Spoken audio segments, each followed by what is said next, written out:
ये होता क्या इन्फ्लुएंसर मार्केटिंग? कि जितना बड़ा क्रिएटर उतना मोटा पैसा, लेकिन इंटरनेट पे जिसको गूगल सर्च करना आता है ना उसको पैसा कमाना आता है।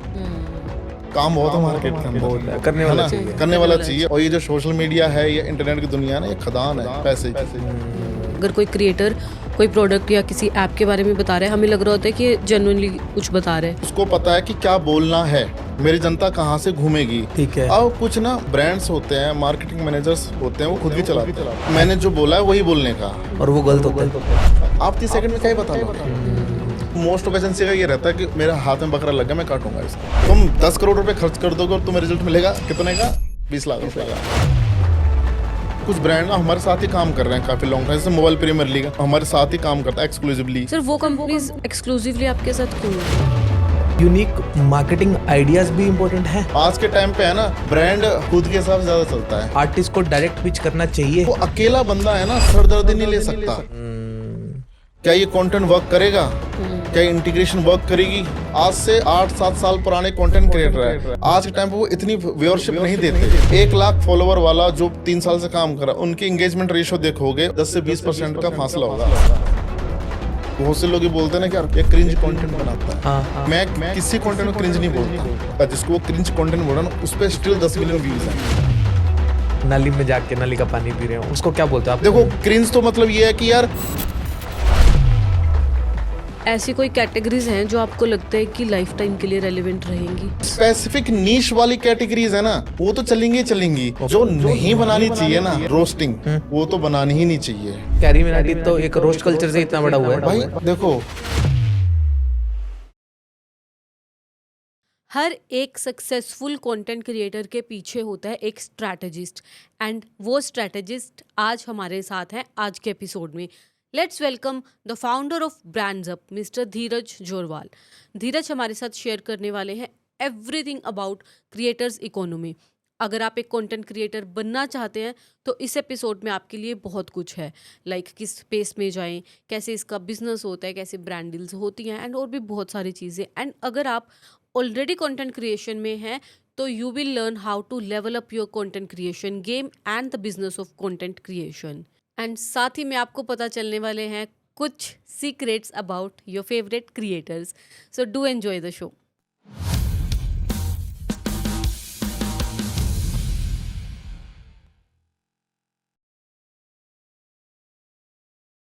पाजी, पहले सबसे पहले तो एक ये चीज क्लियर कर दो, ये होता क्या इन्फ्लुएंसर मार्केटिंग? सोशल मीडिया पे कोई पर्सन है जिसको बहुत से लोग फॉलो करते हैं, जिसकी अच्छी खासी फैन फॉलोइंग है ना, जिसके कंटेंट के लिए लोग वेट करते हैं। ओके। वैसे तो मार्केट में बहुत सारे कंटेंट क्रिएटर हैं जिनको अ, अगर तुम्हारे सामने अगर रैंडम वीडियो आ गई तो तुमने देख ली, बट तुम्हें फर्क नहीं पड़ता वो वीडियो डाल रहा कब डाल रहा। ये जस्ट अ कंटेंट क्रिएटर। लेकिन जिसकी वीडियो के लिए, कंटेंट के लिए लोग वेट करते हैं ना, वो इन्फ्लुएंसर है। ओके। तो जिसके लिए वो लोग वेट कर रहे हैं, अगर वो किसी को बोले कि भाई ये शैम्पू यूज करो, मैं यूज करता हूँ, है ना, तो वो इन्फ्लुएंस कर रहा है लोगों को। तो ये एक मार्केटिंग का मीडियम है जिसको आज के, मान के चलो, अगर किसी ब्रांड का एक बजट है 1 करोड़ रुपए का, तो 60-70 लाख रुपए वो इन्फ्लुएंसर मार्केटिंग में लगा के जाता है, जो अभी इंटरनेट पे है। मोस्ट ऑफ, मैं ये नहीं बोलूंगा 60-70 लाख रुपए, लेकिन मोस्ट ऑफ बजट है ना इन्फ्लुएंसर मार्केटिंग पे देके जाता है। बिकॉज इन्फ्लुएंसर मार्केटिंग एक वैसी चीज है, थोड़ी सी कॉस्टली है, सस्ती भी है, लेकिन मोस्ट ऑफ लोग कॉस्टली है, लेकिन वो रिजल्ट इंस्टेंट देके जाती है। कि जैसे आपको मान के चलो, आपने अपनी एक ऐप खोली जी। है ना, आप उसका परफॉर्मेंस वगैरह मार्केटिंग कर रहे हो। आप, अगर आपको ही पता है कि आप परफॉर्मेंस मार्केटिंग करोगे तो आपको जितनी जल्दी रिजल्ट चाहिए उतना ज़्यादा पैसा बढ़ता जाता है। गूगल उसी चीज़ का पैसा लेता है। राइट। लेकिन इसमें यह है कि जितना बड़ा क्रिएटर उतना मोटा पैसा, लेकिन पैसा उसके रिजल्ट को डायरेक्टली प्रोपोर्शनल, मतलब एक डायरेक्ट इम्पैक्ट करता है। भाई अगर मेरा इतना फैन फॉलोइंग है और मैं इतना व्यूअरशिप दे रहा हूँ, तो मेरा रिजल्ट तुम देख लेना कितना जाएगा, और मेरा इतना इन्फ्लुएंस है तो मैं पैसा उतना ही लूंगा। तो मतलब अगर मैं 1 रुपए की चीज खरीद रहा हूँ तो मेरे को 1 रुपए का रिजल्ट मिल रहा है। अगर मैं 1 करोड़ की चीज खरीद रहा हूँ तो मेरे को 1 करोड़ का रिजल्ट मिलेगा ही मिलेगा। लेकिन वो 1 करोड़ का रिजल्ट मान चलो 1 वीक में मिल जाएगा तुमको। ओके, इन्फ्लुएंसर मार्केटिंग से। हाँ, इन्फ्लुएंसर मार्केटिंग वो एक वीक का रिजल्ट कैलकुलेट किया जाता है, तो आपको इम्पैक्टफुल रिजल्ट मिल जाता है एज सुन एज पॉसिबल। हम 5-7 साल पहले की बात करें तो ऑडियंस को इतना नहीं पता होता था। अगर कोई क्रिएटर कोई प्रोडक्ट या किसी ऐप के बारे में बता रहा है, हमें लग रहा होता है कि लाइक ऑडियंस को कि ये जेन्युइनली कुछ बता रहा है। बट अब तो क्रिएटर्स भी बहुत सारे हो गए हैं और लोगों को अवेयरनेस भी हो गया कि ये अपने पेड उसके लिए कर रहे हैं ना। हम कई वीडियोस भी देखते हैं, तो अभी उसका इम्पैक्ट कम हुआ है या ज़्यादा हुआ है? पहले के मुकाबले कम हो चुका है, कम हो चुका है। बिकॉज आज के टाइम अगर कुछ नया प्रोडक्ट मार्केट में लॉन्च होता है, बिल्कुल यूनिक प्रोडक्ट, लाइक जैसे आज से 1.5 साल पहले चैट जीपीटी घुसा मार्केट, बिल्कुल यूनिक चीज थी। हाँ जी। तो अगर वैसी कुछ यूनिक चीज मार्केट में जाती है तो उस पर इम्पैक्ट अच्छा रहेगा। लेकिन अगर मान के चलो आपने एक क्लोथिंग ब्रांड खोल रखा है, आप भी क्लोथिंग ब्रांड प्रमोट करा रहे हो खुद का नया वाला, पहले से मार्केट इतना बड़ा है, तो उसका इम्पैक्ट थोड़ा सा है ना, कहते हैं ना, कम पड़ता है लोगों की, भाई मैं कहाँ से खरीदूं। अगर आपका प्रोडक्ट बहुत ही अच्छा है, अगर सेम कैटेगरी में आप देखो, कोई भी इंसान अगर अपना ब्रांड खोल मतलब रन करता है नया, है ना, बिल्ड करता है, स्टार्ट करता है अपना, तो उस टाइम पे वो भी देखता है ना, मैं मार्केट से डिफरेंशिएट चीज कैसे लेके आऊं, मैं मार्केट में डिफरेंशिएट कैसे करूं खुद को, तो वो यूनिक चीज लेके आएगा मार्केट में, है ना। कुछ मार्केट में लूडो की ऐप थी, लूडो गेम्स की, लूडो किंग था मार्केट में, लूडो एम्पायर भी था, है ना, लूडो स्टार। और भी लोग छोटे छोटे लूडो निकाल आए, और वो कहते भाई सेम ही तो है, यहाँ से खेल रहा हूँ वहां से खेल रहा हूँ। फिर आया मार्केट में जूपी। अब जूपी ने अपना बहुत अच्छा प्रोडक्ट निकाला, एक फास्ट लूडो भी है उसके अंदर, एक टाइम लिमिट की लूडो के 5 मिनट में ही खेलना है, पूरा गेम खत्म करना है। ये नहीं कि तुम्हारी गोटी अंदर है बाहर है, डजंट मैटर, जिसकी अंदर ज्यादा होगी वो जीत जाएगा। तो वो एक बिल्कुल यूनिक चीज लेके आया मार्केट में, तो वैसी चीज ज्यादा इम्पैक्ट करती है, इसलिए ही जूपी सर्वाइव कर रहा है, और जूपी काफी बड़ा बन चुका है, और उसने उसकी मार्केटिंग टेक्निक भी बहुत अच्छी है, तो उसने डिफरेंशिएट किया खुद को बाकी लोगों से। उसने पेड लूडो भी किया बीच में, कि लूडो खेलो पैसे जीतो। पेड ही है वो वैसे भी नहीं, कंपैरेटिवली उनके हाँ, जो दूसरे बाकी लोगों लोगों के के, राइट। और अब जैसे मार्केट में है ना, अब जैसे बहुत सारे फैंटेसी गेम्स वगैरह हैं, ऐप वगैरह जो लीगलाइज इंडिया के अंदर। अब जैसे फैंटेसी है तो ड्रीम 11 भी है, माई 11 सर्किल भी है, या और भी बहुत सारे ऐप है। अब वो एक दूसरे डिफरेंशिएट कैसे करते हैं मार्केट में, जब वो इन्फ्लुएंसर मार्केटिंग कराते हैं, कुछ भी कराते हैं। जैसे माई 11 सर्किल है, वो 1 करोड़ का वो देता है कि 1 करोड़ का प्राइस पूल है, 10 करोड़ का प्राइस पूल है इसके अंदर, है ना, कि कोई भी जीत सकता है इसके अंदर, कोई भी अगर मजदूर भी जीत सकता है। ठीक है। तो लोग डाउनलोड करते हैं उसको, खेलते हैं कि भाई मैं ड्रीम 11 में यहाँ खेलूंगा, तो वो वहां पे जाते हैं क्योंकि डिफरेंशिएशन मिली ना उसको वहां पे कि कुछ अलग है यहाँ पे राइट। हटके। अगर बिल्कुल नया प्रोडक्ट है मार्केट में, उसको बहुत अच्छा रिजल्ट मिलेगा, और अगर मान चलो वैसे प्रोडक्ट मार्केट में बहुत ज्यादा है, तो आपको कुछ यूनिक चीज लेके आनी पड़ेगी, तो आपको रिजल्ट मिलेगा, लेकिन वो लेवल का नहीं मिलेगा जब 2018-17 में मिलता था, बिकॉज उस टाइम पे यही था ना कि ओ यार ये इसने क्या बोल दिया बीच में, ये तो बढ़िया नई चीज है। अब जैसे उस टाइम पर मोबाइल प्रीमियर लीग ने उस टाइम पर नया नया प्रमोशन किया था कि ये आपसे यहाँ पे आप पैसा भी जीत सकते हैं, बस उसको देखते लोग ऐसे डाउनलोड करना स्टार्ट कर दिया कि भाई मैं तो जीतूंगा, मैं भी जीतूंगा। भाई जैसे आपने बताया यूनिक प्रोडक्ट लेके आते हैं तो मार्केट के अंदर हिट करना बहुत ईजी है इन्फ्लुएंसर्स के थ्रू। हाँ क्या यूनिक मार्केटिंग आइडियाज भी इम्पोर्टेंट है?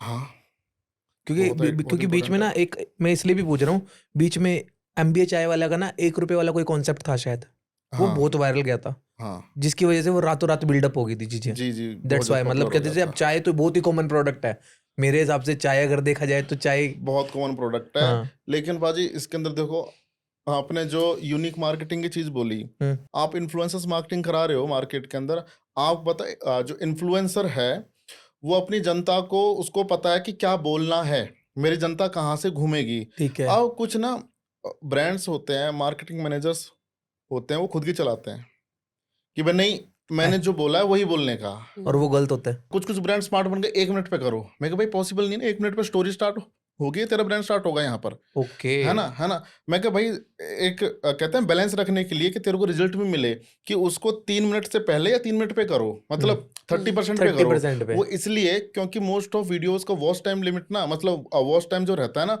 वो रहता है 40%, 45%, 35%। तो अगर मान लो अगर किसी क्रिएटर ने अगर 45% पे अगर इंटीग्रेट कर रखा है वीडियो के अंदर, एवरेज तो सबका यही है जनरली, वो यूजर तो वहां तक पहुंच नहीं पाएगा, तो स्किप होने के चांसेस बहुत ज्यादा है, कोई Skip रिजल्ट नहीं आएगा, पहुंच नहीं पाएगा वो।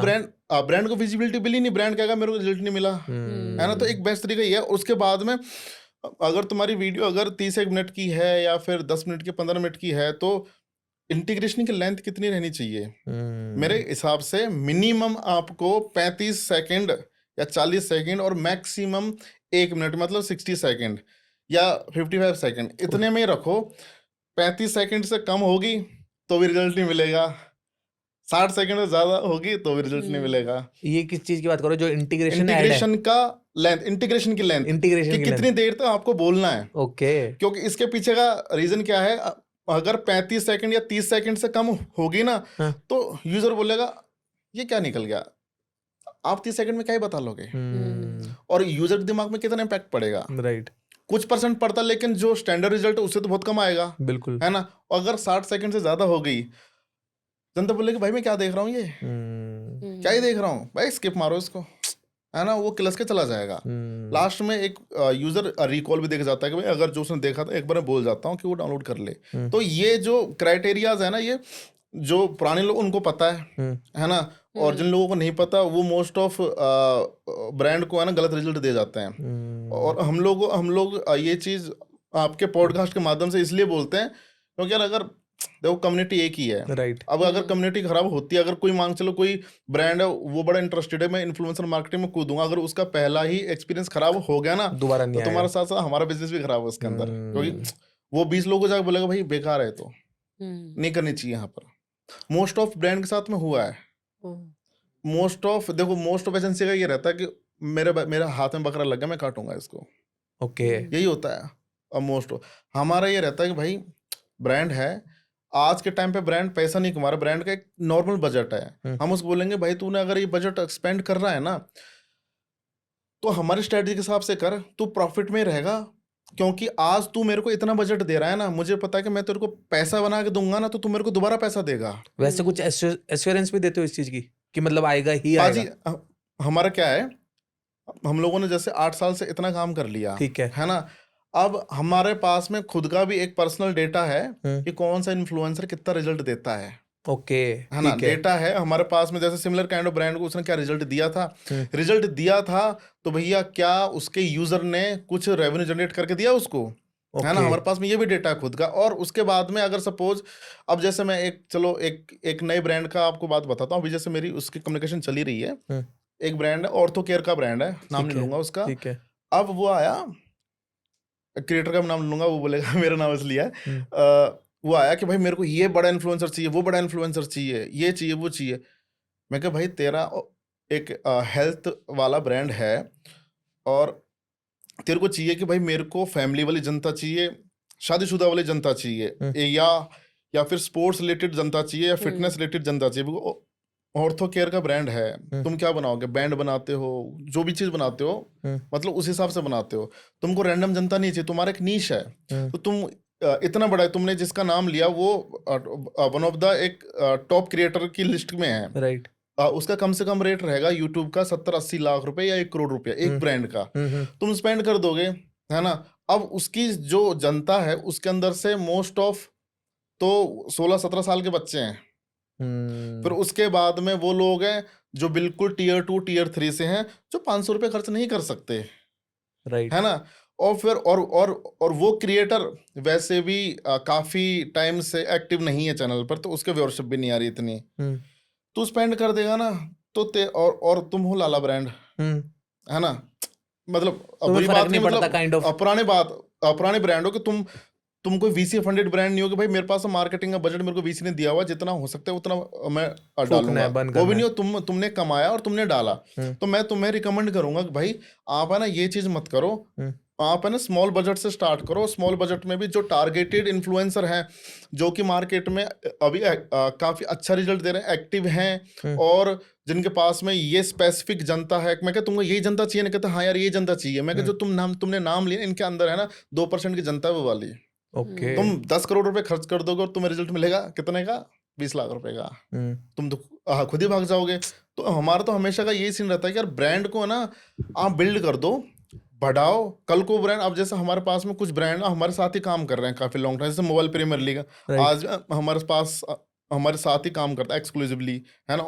और भी छोटे छोटे ब्रांड हमारे साथ ही काम करते हैं, क्योंकि हमने भी उनको ट्रस्ट दिया, उन्होंने हम लोगों को ट्रस्ट दिया कि भाई हम भी तुमसे काम कराएंगे। राइट। सर वो कंपनीज एक्सक्लूसिवली आपके साथ क्यों है, या फिर कैसे हो सकती है? मान लो आपके पास एक सेट लिस्ट ऑफ क्रिएटर्स है ना, और अगर उनको दूसरे क्रिएटर्स चाहिए होंगे तो वो दूसरे एजेंसी के पास भी तो जा सकते हैं ना? नहीं, जरूरी नहीं है कि सारे क्रिएटर एजेंसीज के पास हैं, ओके। सब नहीं है। अब क्या होता है कि जो मार्केटिंग मैनेजर है या मार्केटिंग टीम है उनकी, वो सरदर्द नहीं पाता। उनको पता है कि भाई देखो, मैंने एक मेरी एजेंसी को काम दिया हुआ है और एक एजेंसी का कमीशन रहता है सेपरेट, कि ठीक मैं मेरे को देना है इसको। अब मेरी एजेंसी का काम ये है कि मेरे को बेस्ट रेट पे इन्फ्लुएंसर ला के दे, और जो टारगेटेड इन्फ्लुएंसर वो ला के दे।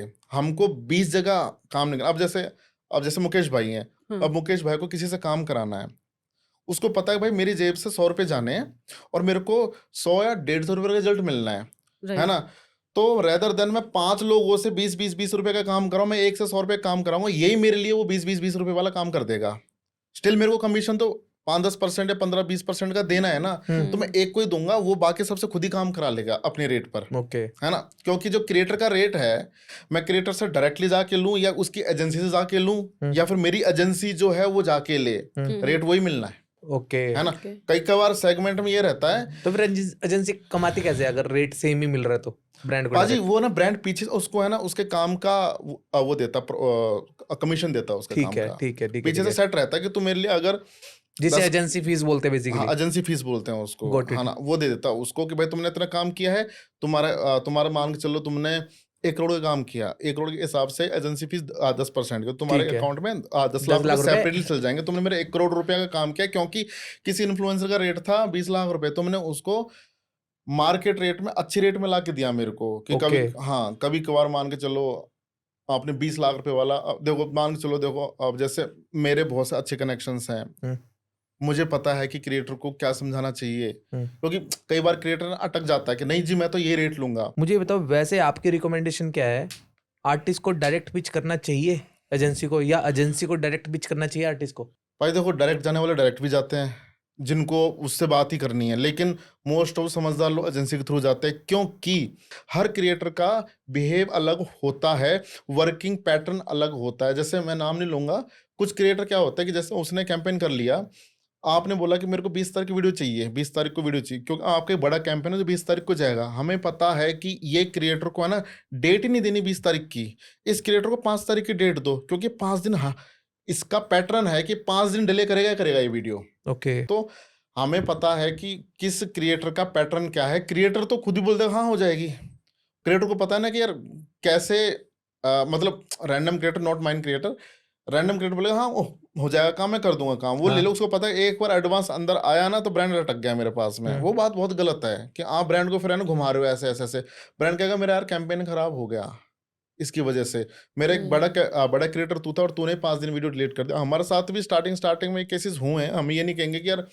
हम लोग बिल्कुल दूध के धुले हुए हैं, क्योंकि हम लोगों ने एक्सपीरियंस पाया इस चीज़ का, तब जब हम लोग समझे आज टाइम पे कि भाई किस तरीके से काम करना है इस चीज़ को। तो मेरा क्या, जो आपका सवाल था कि एजेंसी के थ्रू करना चाहिए या डायरेक्ट करना चाहिए, और ये क्वेश्चन माइट भी ब्रांड के लिए था कि ब्रांड को क्या करना चाहिए, तो मेरे हिसाब से एजेंसी के थ्रू जाना चाहिए। हाँ, एजेंसी के थ्रू जाना चाहिए, उसको बेटर रहेगा उस चीज, क्योंकि बिकॉज एजेंसी जान चुकी होती है, काफी सारे क्रिएटर्स के साथ काम कर चुकी हुई है, उसे पता है हाँ, और डिलीवरेबल्स कैसे लेने हैं। और आप ये चीज भी देखो ना कि एक मार्केटिंग की टीम उनकी 5 लोगों की, अगर वो 20 लोगों से काम कर रहा है तो वो उनको नहीं पता ना कि यार कंटेंट कैसा दिया सामने वाले ने, क्या ये कंटेंट वर्क करेगा, क्या इंटीग्रेशन वर्क करेगी ये वाली। और अगर मान लो खुद के हाथ से कुछ गलत डिसीजन ले लोगे तो तुम किसको ब्लेम करोगे, किसके गर्दन पकड़ोगे, है ना। तो यहाँ पे आप एजेंसी को बोलो कि भाई ये काम है और मेरा 50 क्रिएटर का कैंपेन है, क्योंकि एजेंसी ब्रांड के अंदर इतनी बड़ी टीम नहीं रहती, मार्केटिंग की सबसे छोटी टीम रहती है इनकी, ठीक है, कम से कम 3-4-5 लोग ही रहते हैं। और 3-4-5 मैंने तो कुछ ब्रांड में देखा, जैसे एक ब्रांड है हमारा प्रोवो, उसके 2 ही लोग हैं अच्छा, जो मार्केट में काम करते हैं। मैं उनसे बात करता हूँ मेरे ब्रांड वाले से, मैं क्या कर रहा है, कहते कुछ नहीं है, बाल उठ गए मेरे काम करते करते, कहते मेरा मैं जा रहा हूँ छुट्टियों पे बहुत ज्यादा। मैं क्या कैंपेन कौन कराएगा, मैं करा लेगा है ना, क्योंकि फ्रस्ट्रेट हो जाते हैं। तो वो जनरली भी वो भी अपना काम डेलीगेट करके रखते हैं कि भाई ये एजेंसी कर लेगी, नैनो को काम ये करके देगी मेरे को, माइक्रो को काम ये करके देगी, और मैक्रो काम मेरे जैसा क्रिएटर, मेरे जैसी एजेंसी या मेरे जैसी 1-2 और एजेंसीज हैं वो करके देगी। मैक्रो वाले क्रिएटर अपने सारे इन्फ्लुएंसर मार्केटिंग के अंदर। राइट। तो ये थोड़ा पैटर्न अभी। सर एक ब्रांड को जैसे अपना कैंपेन कराना है उसके लिए क्या बेनिफिशियल है आज के टाइम में? फॉर एग्जांपल उसका एक बजट है तो वो बजट उसको लेट्स से 1 मिलियन वाले इन्फ्लुएंसर पे स्पेंड करना चाहिए या फिर 1-1 लाख वाले 10 इन्फ्लुएंसर्स में डिवाइड करना देखो चाहिए? वो ब्रांड के ना एम पे डिपेंड करता है ओके। कि उसको क्या चाहिए। कि जैसे मान के चलो कोई ब्रांड है, ई कॉमर्स का ब्रांड है कोई, ठीक है। जिसको अपनी ना सेल्स निकालनी है अच्छे से, तो हमें तो हमेशा ई कॉमर्स वाले ब्रांड को हमेशा सेल्स के लिए हमेशा बोलता हूँ कि आप है नैनो क्रिएटर्स पकड़ो, है ना। मतलब आपका अगर बजट 10 लाख का है ना, तो आप आराम से 10 लाख के बजट में कम से कम 100 इन्फ्लुएंसर में काम करवाओ। वो ज्यादा बेनिफिशियल वो होता है। बेनिफिशियल रहता है, क्योंकि आप अगर देखो 10,000 वाली वीडियो करवाओगे, 10,000 वाले 100 आपने पकड़े, rather देन आप 10 लाख का एक इन्फ्लुएंसर पकड़ो हाँ। या फिर 10 इन्फ्लुएंसर पकड़ो। उसमें क्या है कि आपकी क्वांटिटी बहुत ज़्यादा हो गई है। जैसे आपने 1 जुलाई को कैंपेन स्टार्ट किया और मेरा 5 जुलाई को ख़त्म होना है, और 5 दिन के अंदर है ना आपके 100 वीडियो जाएंगी या 100 कंटेंट जाएंगे। तो मार्केट में एक तो बज़ क्रिएट इतना ज़्यादा हो गया, और जो नैनो इन्फ्लुएंसर्स होते हैं ना, उनके एंगेजमेंट ये रेशियो बहुत नैनो हाई रहती माइक्रो है। आप वैसे डिफाइन एक बार कर भी दो हमारी ऑडियंस देखो के लिए। आज के टाइम तो मैं अगर नंबर्स में डिफाइन नहीं हाँ, करूंगा उनको, क्यों कर दो, मतलब नहीं थोड़ा नंबर्स बहुत। में इसलिए क्योंकि अगर 2018 की बात बताऊं ना, तो वहां पर सबसे बड़ा क्रिएटर 1 मिलियन का था, है ना। तो हाँ हम जी। लोग ये डिफाइन करते थे कि भैया 50,000 से 10,000 के अंदर वाले है ना नैनो हैं, फिर उससे मिड वाले 2 लाख 3 लाख तक माइक्रो हैं, और उसके ऊपर मिलियन टच करने वाले मैक्रोज मैक्रो हैं। है। आज के टाइम पे मैक्रो की परिभाषा बदल गई है, क्योंकि शॉर्ट्स के आप क्रिएटर देखो 50 मिलियन में पड़े हुए हैं, यूट्यूब वाले 50 मिलियन में पड़े हुए हैं, और बीच के फिर वो जो एवरेज क्रिएटर कहते हैं एवरेज वाले, वो 5 10 8 मिलियन पे तो पड़े ही हुए हैं, है ना। पर नैनो में किसको बोलूं, है ना। तो मेरे हिसाब से जो नैनो का मतलब है कि जो 10,000 से लेकर अपना 50,000 के रेंज फॉलोवर वाले हैं ना इंस्टाग्राम पे, वो वाले। क्योंकि क्या होता है कि वो नैनो जो उनकी फॉलोशिप है, आप मान लो 1 साल के इंटरवल उनको मिली है, मतलब फ्रेश फॉलोशिप उनकी फ्रेश। अब आपको मैं एक पैटर्न बताता हूँ। जैसे आप 5 साल से काम करो, आपके 5 साल से एक फॉलोशिप है। जैसे मैडम के 1 लाख फॉलोवर हैं, अब 5 साल में 1 लाख के अंदर से तो है ना, मान के चलो 10,000 तो अपना यूजर आईडी पासवर्ड भूल गए, मान के चलो ओके। यूजर में से। उसके बाद में कुछ परसेंट ने, मान लो 10-15% लोग अपना अकाउंट या प्रोफाइल चेंज कर चुके हैं, है ना। और उसके बाद में मैक्सिमम ऑफ चंक, मैक्सिमम मतलब 20 से 30% या 35% की जनता की फीड में आपका कंटेंट जाना बंद हो गया, क्योंकि उन लोगों ने कभी आपके कंटेंट पे इंटरेक्शन नहीं की। ठीक है। जब आपकी फीड पे भी किसी रैंडम का अगर कंटेंट आपको शो होता है, और आपने विद इन 2 सेकंड 3 सेकंड ऊपर ऐसे कर दिया, स्वैप कर दिया, दूसरी बार वो नहीं आएगा। ओके। आपने अगर वो कंटेंट देख लिया, थोड़ा सा इंप्रेशन आपने दे दिया उसको, वो तो चलो 0 इंप्रेशन पे था, ये तो अगर 1 इंप्रेशन दे दिया और कुछ भी नहीं किया, दूसरी बार वो फिर दिखाएगा। आपने दूसरी बार फिर से किया ना इग्नोर उसको, वो फिर से नहीं आएगा, फिर उसके बाद नहीं आएगा। तो आप उस बंदे के लिए मर गए, डेड, यू आर डेड, है ना। समझ गए। तो आपको एक क्राइटेरिया फुलफिल करना होता है एंगेजमेंट का अपने टोटल में से, फिर जिसके फीड में आप नहीं जा रहे थे ना, उसकी फीड में जाना फिर स्टार्ट करो एक स्पेसिफिक क्राइटेरिया के साथ में, है ना।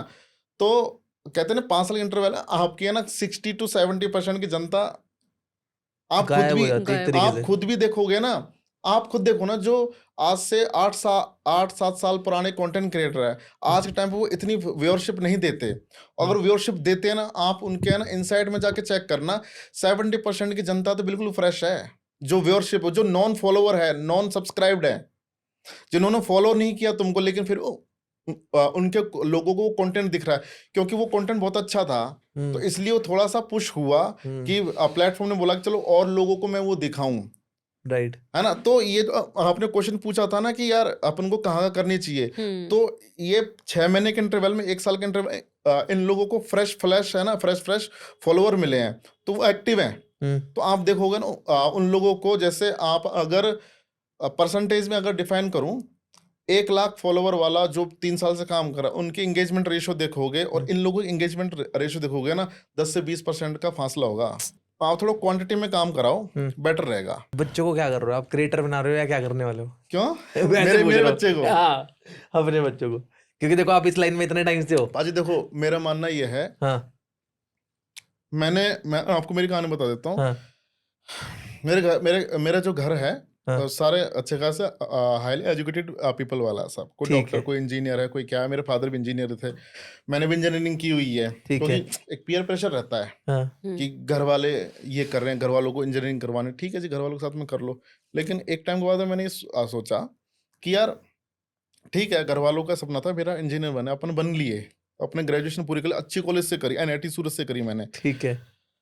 उसके बाद मैं UPSC करने आया था दिल्ली अच्छा। में। हाँ, UPSC के लिए। तो मैंने सोचा कि यार मैं ना मन मार के पढ़ रहा हूँ, और उसके साइड बाय साइड में अपना काम भी, ये मन जो मार के मतलब यूपीएससी करने का मन नहीं था? मन नहीं था, लेकिन क्या कहते हैं, पीयर प्रेशर है, ओके ठीक है घर में भी सरकारी नौकरी चाहिए, ठीक है। सबको मैं कर रहा हूँ और लेकिन साइड बाय साइड में अपने ये वाला काम भी कर रहा था। अब पढ़ाई को मैं मन मार के 4-5 घंटे दे रहा हूँ, लेकिन इस काम को मैं 16 घंटे की सिटिंग एक बार में कर रहा हूँ, और मेरे को आ रहा मजा।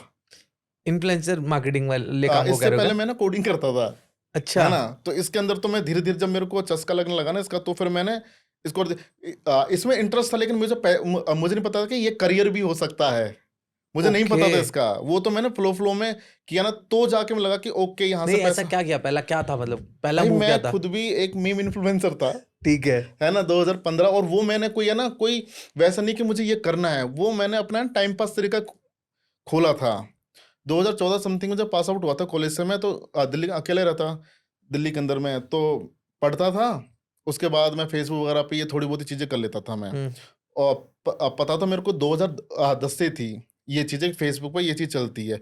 मैं पहले जो सोशल मीडिया से, like my space, hi fi, जो मोस्ट ऑफ लोगों को नहीं पता, माई स्पेस का एक तो और पता था, है। ऑरकुट। ऑरकुट था। ऑरकुट पे आज के टाइम पे लोग जो पेजेस बनाते हैं ना फेसबुक पे, है ना, ऑरकुट पे बनती थी कम्युनिटीज, बनती थी। है ना।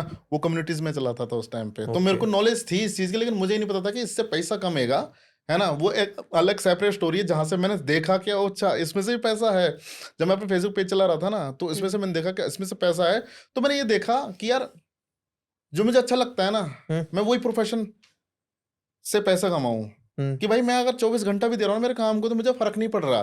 कल को ब्लेम मैं घर वालों को नहीं करूंगा, मैं मेरे को ही करूंगा अगर कुछ ऊपर नीचे हो जाता है तो, है ना। लेकिन स्टिल जो मेरे को अच्छा लगा, मैंने वो किया। तो मैं अपनी बच्ची को मैं बोल रहा हूँ कि यार जो तेरे को करना है ना, बचपन से बेसिक स्टडीज कंप्लीट करो, उसके बाद में जिसमें उसका इंटरेस्ट है। देखो लोगों को क्या लगता है, इंडिया के अंदर इतने बेरोजगार लोग, उनको लगता है कि भाई सरकारी नौकरी ही चाहिए। भाई हर चीज में पैसा है, हर चीज में। आप मान चलो आज के टाइम पे, अगर मैं आपको बताऊं, इंटरनेट पे जिसको गूगल सर्च करना आता है ना, उसको पैसा कमाना आता है इंटरनेट से। सिंपल सी बात है। गूगल सर्च करना आता है तो पैसा कमाना आता है? हाँ, जिसको ऐसा? गूगल सर्च करना आता है उसको पैसा कमाना वो आता है। कैसे? यार बहुत से वेरियस तरीके हैं। आज आपने देखो ना, एक शायद डिलीवरी बॉय था, किसने, उसने ChatGPT यूज किया। ChatGPT से मैं 5-8 करोड़ रुपए कमाए थे उसने एक साल में। ChatGPT से 7 ChatGPT से करोड़? आप खुद देखो ना, आप ChatGPT से। अब जैसे मैं आपको बताऊं, क्या बहुत किया क्या था वैसे उसने? यार मैं केस स्टडी पूरी नहीं पता, ठीक लेकिन है, मैंने ठीक न्यूज़ है, पढ़ी ठीक थी। है। लेकिन स्टिल हाँ, मैं ये कह सकता हूँ कि अगर देखो, जैसे मैं 2010-11 के अंदर अपना ना ब्लॉगिंग करता था। आजकल तो व्लॉग चलता है, उस वीडियो टाइम वाले, ब्लॉगिंग चलती ब्लॉगिंग करता था मैं। अब कॉलेज में, और मैं कोडिंग भी करता था और ब्लॉगिंग भी करता था। मैं उस टाइम पे फ्री मूवीज बेचता था उसके ऊपर। मैं बेचता नहीं था, मैं दिखाता था कि फ्री में डाउनलोड कर लो, ठीक है। है ना। जब ये यूट्यूब इतना ज़्यादा पॉपुलर नहीं था, है ना, उस टाइम पे, तो वहाँ पे मैं गूगल एड्स वगैरह ये लगा देता था उसके ऊपर। वहाँ से कॉलेज का मेरा बढ़िया खर्चा चल जाता था। ओके। फिर मेरे पास में एक स्किल थी कोडिंग की, तो मैं एक फ्रीलांस वाला प्लेटफॉर्म था, fiverr.com। वहाँ पे मैं कोडिंग से अच्छा खासा कमा लेता था। नाइस। तो आपके पास में अगर स्किल है, गूगल सर्च करना आता है ना, आप अपनी कोई भी स्किल सीख सकते हो। पहले तो कोई भी स्किल सीख सकते हो, तो हर स्किल का एक दाम है इंटरनेट पे। हर स्किल का, आप वीडियो एडिटिंग, वीडियोग्राफी, सिनेमेटोग्राफी, है ना, और अपना ग्राफिक डिजाइनिंग वगैरह, सब में पैसा। मेरे को तो आज ये खुशी होती है कि मैं एक ऐसी इंडस्ट्री का हिस्सा बना, और जहाँ पे मैंने मोस्ट ऑफ लोगों को पुश किया इस चीज़ के लिए, जहाँ पे इतने सारे प्रोफेशंस जैसे एक सिनेमेटोग्राफी है, वीडियो एडिटिंग है, लोगों के ये शौक रहते थे पहले, शौक, और इसका कोई ना वो नहीं था कि यार मैं पैसा भी प्रोफेशन नहीं कमाऊँ, है ना, कि जैसे 17-18 साल के बच्चे का शौक है लेकिन मैं पैसा कमाऊँ। राइट। हम लोगों ने 2017 समथिंग में कहते हैं ना कि जल्दी ये नया काम स्टार्ट करके मार्केट में और भी जो इन्फ्लुएंसर्स जो आज के टाइम पे बहुत बड़े लेवल पे हैं, हमने उन लोगों के साथ में काम स्टार्ट किया, उनको देख के और इन्फ्लुएंसर ग्रो हुए। जब इतने सारी तादाद ग्रो हो गई तो उनके लिए वीडियो एडिटर भी चाहिए, ग्राफिक डिजाइनर भी चाहिए, सिनेमाटोग्राफर भी चाहिए, उनके लिए जॉब खुली हैं, बड़ी हैं, और लोगों को काम मिला है। मतलब मोस्ट ऑफ ये हो गया था मार्केट के अंदर कि यार जैसे वो नहीं थी यार 3 इडियट्स, वहां पे मुझे फोटोग्राफी करनी है, वीडियोग्राफी करनी है, वो तो फादर वगैरह क्यों डंडा देते थे उनको, पैसे नहीं कमा पाएगा, पैसे नहीं कमा पाएगा, लेकिन आज के टाइम पे लोग कमाते। और आप देखो ना, एक जैसे मेरा फ्रेंड है, विशाल नाम है उसका, फिनिक्स बोलते हैं उसको, वो मेरे को बताता रहा कि भाई मेरे इंडिया से तो कम है बिजनेस लेकिन बाहर से ज्यादा है, और मैं महीने में, है ना, मेरा सिर्फ थंबनेल एडिट करके या ग्राफिक डिजाइनिंग करके महीने का 4 भी नहीं 8-9 लाख रुपए टच कर जाता हूँ मैं, सिर्फ थंबनेल बना के ग्राफिक डिजाइन करके। क्योंकि इंडिया में जो इंसान कहेगा मैं 500 रुपए देगा, इस काम का 500 रुपए देगा, कहते हैं वहां पर तुमको $100 आराम से मिल जाता है, है ना। हाँ, वहां के लोग दे देते हैं, वहां के लोग देते, वहां के लोग, मान चलो मैं कॉलेज टाइम पे, है ना, एक सिंगल HTML का वेब पेज बनाने का मैं उससे सामने वालों से $30 $20 चार्ज कर लेता था। वो टाइम पे 2010 में $30-20 भी ठीक ठाक ही थे रेट। एआई ने इम्पैक्ट किया उसका बिजनेस? पाजी देखो, मैंने एआई भी यूज किया, कुछ नहीं थंबनेल वाले का, क्योंकि अब थंबनेल एआई बना रहा है बहुत। पाजी देखो क्या होता है, आपको मैं एक चीज बताता हूँ, जैसे मैडम भी ग्राफिक डिजाइन करते हैं, बिल्कुल। मैंने मान के चलो अब ये लिखा हुआ शालू निशा पॉडकास्ट करके, है ना, अब ये जो डिजाइन है ना, मेरे दिमाग में ये है कि मुझे ये बनाना है, इसका बटन ये होना चाहिए अच्छे से, और हाथ से, तो वो हाथ का काम हाथ से ही हो सकता है ना। एआई बना देगा, मेरे को बहुत अच्छा बना देगा, नो डाउट की, और बेकार वो बहुत अच्छा बना देगा, लेकिन जो मेरी इमेजिनेशन है ना, और जिसको मैं बिठा के बोल के कर सकता हूँ, मैं एआई को भी बोल के कर सकता हूँ, लेकिन एआई मैं ये बोलूंगा वो ये कर देगा, यही होता है, मैं ये बोलूंगा वो ये कर देगा। ठीक है, आज के टाइम में बहुत से काम आसान हो चुके हैं, जैसे अभी जैसे Google VO3 अभी लॉन्च हुआ है, आज के टाइम में वो बंदर वगैरह व्लॉग मार रहे हैं, आपने देखे होंगे वीडियो, बंदर वगैरह पकड़ के, है ना, बिल्कुल, है ना, लेकिन उसका यूज केस नहीं है ना, लेकिन हाँ यूज केस मूवीज वालों को है, वेब सीरीज वालों को है। कल को कोई VFX का सीन बनाना है कि भैया मेरे पास में इतना बड़ा सेटअप नहीं है, नहीं बना सकता, या रेफरेंसिंग के लिए बहुत अच्छा, रेफरेंसिंग के लिए, कि कल को मान के चलो कोई स्क्रिप्ट राइटर, उसको अपना, है ना, वो भेजनी है, स्टोरी बोर्डिंग भेजनी है, वही उसने किया टाइप, प्रोड्यूसर बोला कि वाह यार क्या पिक्चर आ गई है, ये बना के दो मेरे को, तो वो चीज ठीक है, लेकिन क्या पता आने वाले टाइम में और भी बेटर हो जाए वो चीज। लेकिन मेरा आज के टाइम पे जो बोल रहे हैं ना, इम्पैक्ट करेगा, कुछ हद तक चीज हुई, लेकिन आज भी लोगों को, है ना, मशीन पे भरोसा नहीं है ज्यादा, ह्यूमन पे ही है। आप खुद देखो ना, आपको एग्जांपल देता हूँ, आप किसी, है ना, नॉर्मल किसी शॉप पे जाओ, कि चलो ज्वेलर शॉप पे जाओ आप, आज के उनके पास में कंप्यूटर है पूरा हिसाब किताब रखने के, लेकिन स्टिल वो रजिस्टर रखता है, स्टिल रजिस्टर रखता है वो, क्योंकि भरोसा नहीं है कि कब कोई इसका हार्ड ड्राइव खराब हो जाए, क्या हो जाए, खराब होने को तो ये भी हो जाए, लेकिन वो रजिस्टर रखता है। बिल्कुल, फिजिकल काम अभी है। तो एआई ने थोड़ा सा इम्पैक्ट किया, लेकिन इम्पैक्ट नहीं किया, लोगों को काम आसान कर दिया, ग्राफिक डिजाइनर का काम आसान कर दिया है। उसको कुछ चीज बनवानी है कि यार ये मैं कहाँ से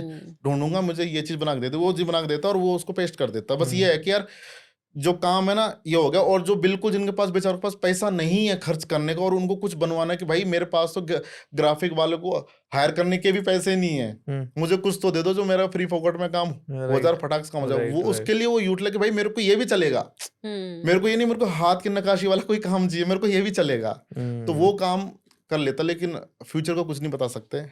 वैसे हमारे में तो मतलब एक बज़ तो है कि एआई ओवरटेक करेगा, बट प्रॉब्लम ये है कि क्लाइंट्स को एआई को एग्जैक्ट बताना पड़ेगा कि उनको क्या चाहिए, और क्लाइंट्स कभी नहीं बता सकते, वो डिजाइनर्स आज के टाइम में, है ना, एक और वैकेंसी निकल गई है। आप देखो ना, आप एआई कह रहा है कि मैंने इसको रिप्लेस कर दिया, लेकिन एक और ह्यूमन वैकेंसी निकल गई है, प्रॉम्प्ट डिजाइनर, यस, है ना।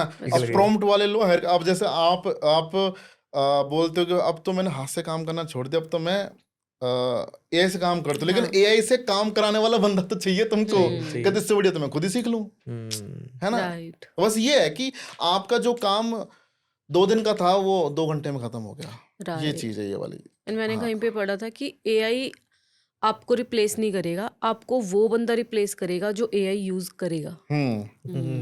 लोगों को है ना, लोग 5-1 घंटा है ना इंस्टाग्राम को दे देंगे, एआई को नहीं देंगे।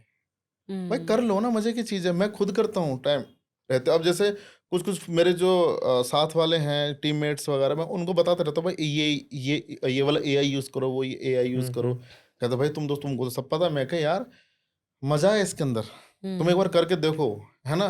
तुमको नई नई, अब जैसे मान के चलो 2-3 एआई हैं, जैसे v0.dev करके है, एक lovable.com है,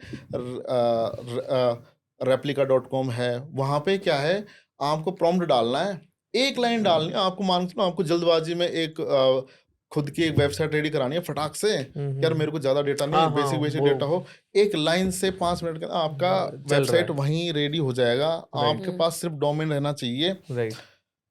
वो एआई आपको है ना एक फ्री का भी सर्वर देता है। अगर आपके पास में ज्यादा यूजर नहीं है अभी, डेली के लाइक 500-600 ही आएंगे, मेरे तो कितने आएंगे, वो फ्री में काम कर देगा। आपको किसी सर्वर पर डालने की भी जरूरत नहीं है, वहीं से कस्टम डोमेन सेलेक्ट करो, काम खत्म। तो कहते हैं ना कि एंजॉय करो। अब जैसे गूगल व्यू मैंने यूज कर लिया, मैंने बहुत सारे एआई यूज कर लिए, क्योंकि उनमें मजा है। कि जैसे एक बीच में एक एआई नहीं निकला था कि दो फोटो को बगल में रखो, वो किस करते हैं ना। वो एआई वायरल होने से पहले मैंने देख लिया था, पहले ही वो वाला। आप अगर रिसर्च करोगे ना उसके अंदर, तो आपको ना बहुत सारी चीजें मिल जाएंगी मार्केट के अंदर। लेकिन लोगों को ये है कि बैठ बैठा कोई नौकरी दे दो, भाई बेरोजगार है, गवर्नमेंट कुछ नहीं कर रही। भाई गवर्नमेंट नहीं, आप कुछ नहीं कर रहे, राइट, है ना। काम बहुत है मार्केट के अंदर, बहुत है, करने वाला चाहिए, करने वाला चाहिए। और ये जो सोशल मीडिया है, ये इंटरनेट की दुनिया है ना, ये खदान है पैसे की, जिसने खोजना आना चाहिए। हाँ, आपको खोजना आना चाहिए। और आपको देखो मेहनत तो सब में लगती है, राइट। जिसने जो कहता नहीं यार क्रिएटर तो बहुत कमा रहा है यार, मजे हैं इसके, तो भाई बस नाच के कमा रहा है। नाच के नहीं कमा रहा भाई वो, आप एक बार जाके देखो ना, उसने कितना स्ट्रगल किया। स्ट्रगल चाहे कुछ भी हो, एक तो बेइज्जती सहन करी है बेचारे ने, खुला है वो। लोगों को स्टेज पे खड़ा करके बोलो ना, कि बोलना कुछ, उससे बोला नहीं जाएगा। वो बंदा कैमरे के सामने जाके बोल रहा है। राइट। अब जैसे आपको मैं एग्जांपल दूं, बहुत से लोग ये बोलते हैं ना कि यार ये क्रिंज कंटेंट बनाता है, है ना। अब मैं क्रिंज की परिभाषा बताता हूँ। मैं किसी कंटेंट में क्रिंज नहीं बोलता। क्रिंज वर्ड क्या है? क्रिंज वो चीज है कि जैसे मान के चलो ये तस्वीर है, मैं बोलूंगा यार मुझे क्रिंज लग रही है। क्रिंज का मतलब मुझे अच्छी नहीं लग रही, तो मैंने उसको क्रिंज वर्ड का वो दे दिया। तो मतलब जो इंसान उसको क्रिंज बोल रहा है, तो वो मान चलो उसको वो कंटेंट पसंद नहीं आ रहा, राइट। लेकिन उस क्रिंज वाले जो जिसको वो क्रिंज कंटेंट बोल रहा है ना, उस पर स्टिल 10 मिलियन व्यूज हैं। लेट्स से आपको टाटा फॉर्च्यूनर पसंद नहीं है, मुझे तो पसंद है, मेरे जैसे 20 लोगों को पसंद है ना। तो कहते हैं ना कि वो कंटेंट के है ना, कुछ लोग उसको लाइक भी करते हैं, कुछ लोग डिसलाइक भी करते हैं। जो डिसलाइक करते हैं उनके लिए वो कंटेंट क्रिंज है। ये चीज है परिभाषा, क्योंकि लाइक करने वाले भी तो हैं लोग उसके अंदर।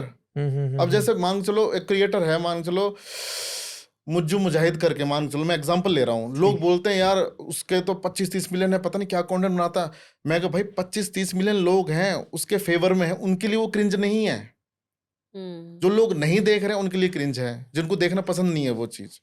नहीं भाजी, मेरे को आप वैसे इसको क्या बोलते हैं? जैसे क्रिएटर्स नली में जाके नली का पानी पी रहे हो, उसको क्या बोलते हो आप? कंटेंट बोलते हैं, क्या बोलते नहीं है। देखो उसमें क्या है, मैं इसको ये नहीं बोलूंगा कि वो क्रिंज कंटेंट है। मैं क्रिंज तो है ही, मुझे देखना अच्छा नहीं लग रहा कि अरे यार नाली में गिर गया, वो क्रिंज कंटेंट है ना। अगर उसको फॉलोअरशिप व्यूअर्स आ रही है ना, तो वो किसी और के लिए क्रिंज कंटेंट नहीं है। मेरे लिए क्रिंज कंटेंट आपके लिए हो सकता है, मैडम के हो सकता है, हम तीनों के लिए है। लेकिन मैं ये कहूंगा कि क्रिएटर अगर उसको एज ए ग्रोथ के लिए यूज कर रहा है ना, वो सबसे बड़ी गलती है उसकी। एज ए ग्रोथ के लिए यूज कर रहा है तो सबसे बड़ी गलती है, समझाने कैसे?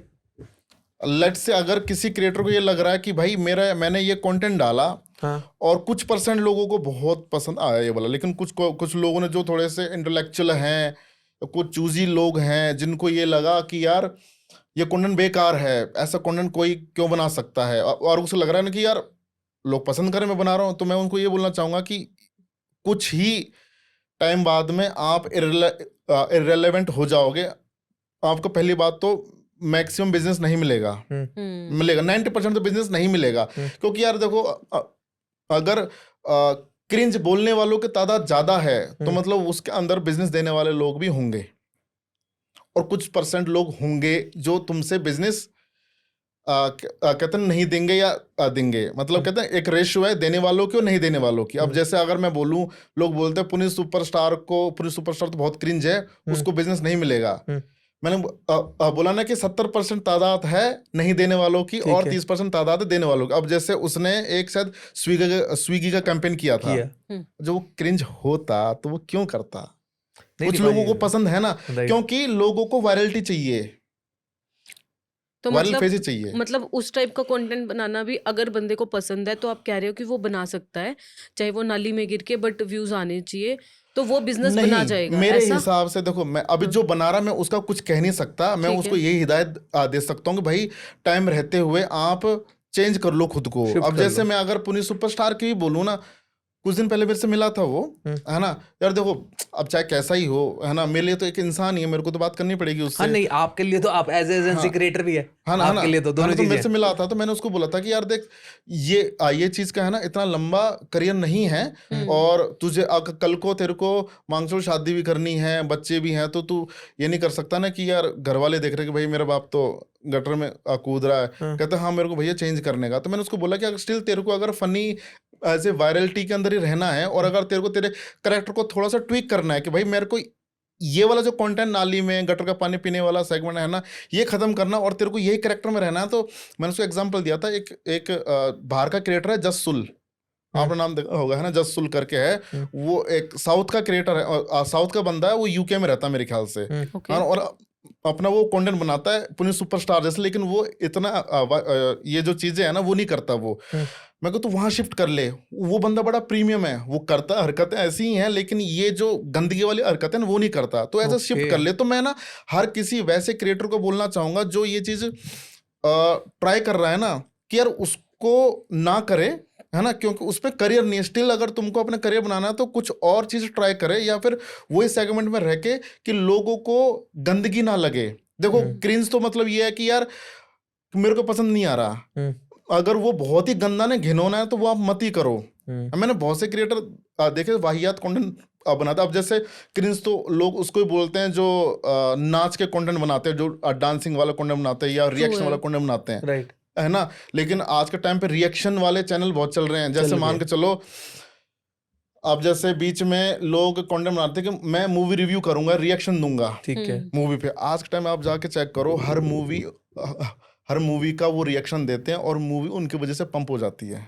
क्या इस पे रिएक्शन दे रहे हैं, बढ़िया भी हो रहे हैं। अब मूवी वाले उनको है ना पैसा देते हैं कि भाई मेरी मूवी का अच्छा रिएक्शन देना। यहाँ पे जैसा भी रिएक्शन है, जेन्युइन रिएक्शन देना, अच्छा देना नहीं देना वो तो उसकी कॉल है देने वाले की, लेकिन वो पैसा मिलता है उनको कि भाई मेरी मूवी का भी रिएक्शन कर दे यहाँ पर, है ना। लेकिन स्टिल अगर आप पुनीत सुपरस्टार या फिर वैसे क्रिएटर का आप बोल रहे हो जो कि थोड़ा वाहियात तरीके से करता है ना, मैंने उसको भी सजेशन दिया था कि यार चेंज कर दे इस चीज को। तो उसने भी बोला कि हाँ यार मैं भी ट्राई कर रहा हूँ इस चीज का, कि मैं धीरे धीरे करके इसको चेंज कर दूंगा, और वो धीरे धीरे करके ही करने चाहिए। मोस्ट ऑफ लोग क्या करते हैं, कंटेंट को एकदम से स्पिन कर देते हैं। ओके, अब आप मान के चलो, मैं बोलूँ कि आपकी मोहल्ले में दुकान है समोसों की, ठीक है, और लोगों को पता है कि मुकेश जी के समोसे 1 नंबर के हैं। आप एकदम से चेंज कर दे छोले भटूरे बेचूंगा, कोई भी नहीं आएगा। समोसे के साथ में धीरे धीरे करके नई नई चीजें, डिशेस दो। आपको लगता है कि समोसों से लोगों की हेल्थ बहुत खराब हो रही है, उसको धीरे धीरे करके आप बताओ, वही कंटेंट के अंदर हर चीज़ की धीरे धीरे करके आप अपना अच्छा कंटेंट लेके आओ। जब लगेगा कि हाँ अब लोग इसको पसंद कर रहे हैं, पुराना वाला कंटेंट निकालते जाओ, नया वाला कंटेंट 100% करते जाओ। यही एक वो है सोच। मोस्ट ऑफ लोग क्या करते हैं, एक रात में चेंज कर देते हैं। अच्छा, एक जैसे आपने कहा कि एक टाइम पे वायरलिटी मिल जाती है, बट थोड़े टाइम के बाद वो रेलिवेंट नहीं रहती। ऐसी कोई कैटेगरीज हैं जो आपको लगता है कि लाइफ टाइम के लिए रेलिवेंट रहेंगी? हाँ, या कोई क्रिएटर्स? भाई 5-10 कैटेगरीज बता दो ताकि अपकमिंग क्रिएटर्स। हाँ जी, टेक रिव्यूज। देखो टेक रिव्यूज का तो यही है कि हर किसी को प्रोडक्ट लेने से पहले प्रोडक्ट चेक करना है। और स्टडी एजुकेशन कैटेगरी, ठीक है। एजुकेशन कैटेगरी जो है वो तो रेलेवेंट रहेगी बिकॉज सबको एजुकेशन पानी है।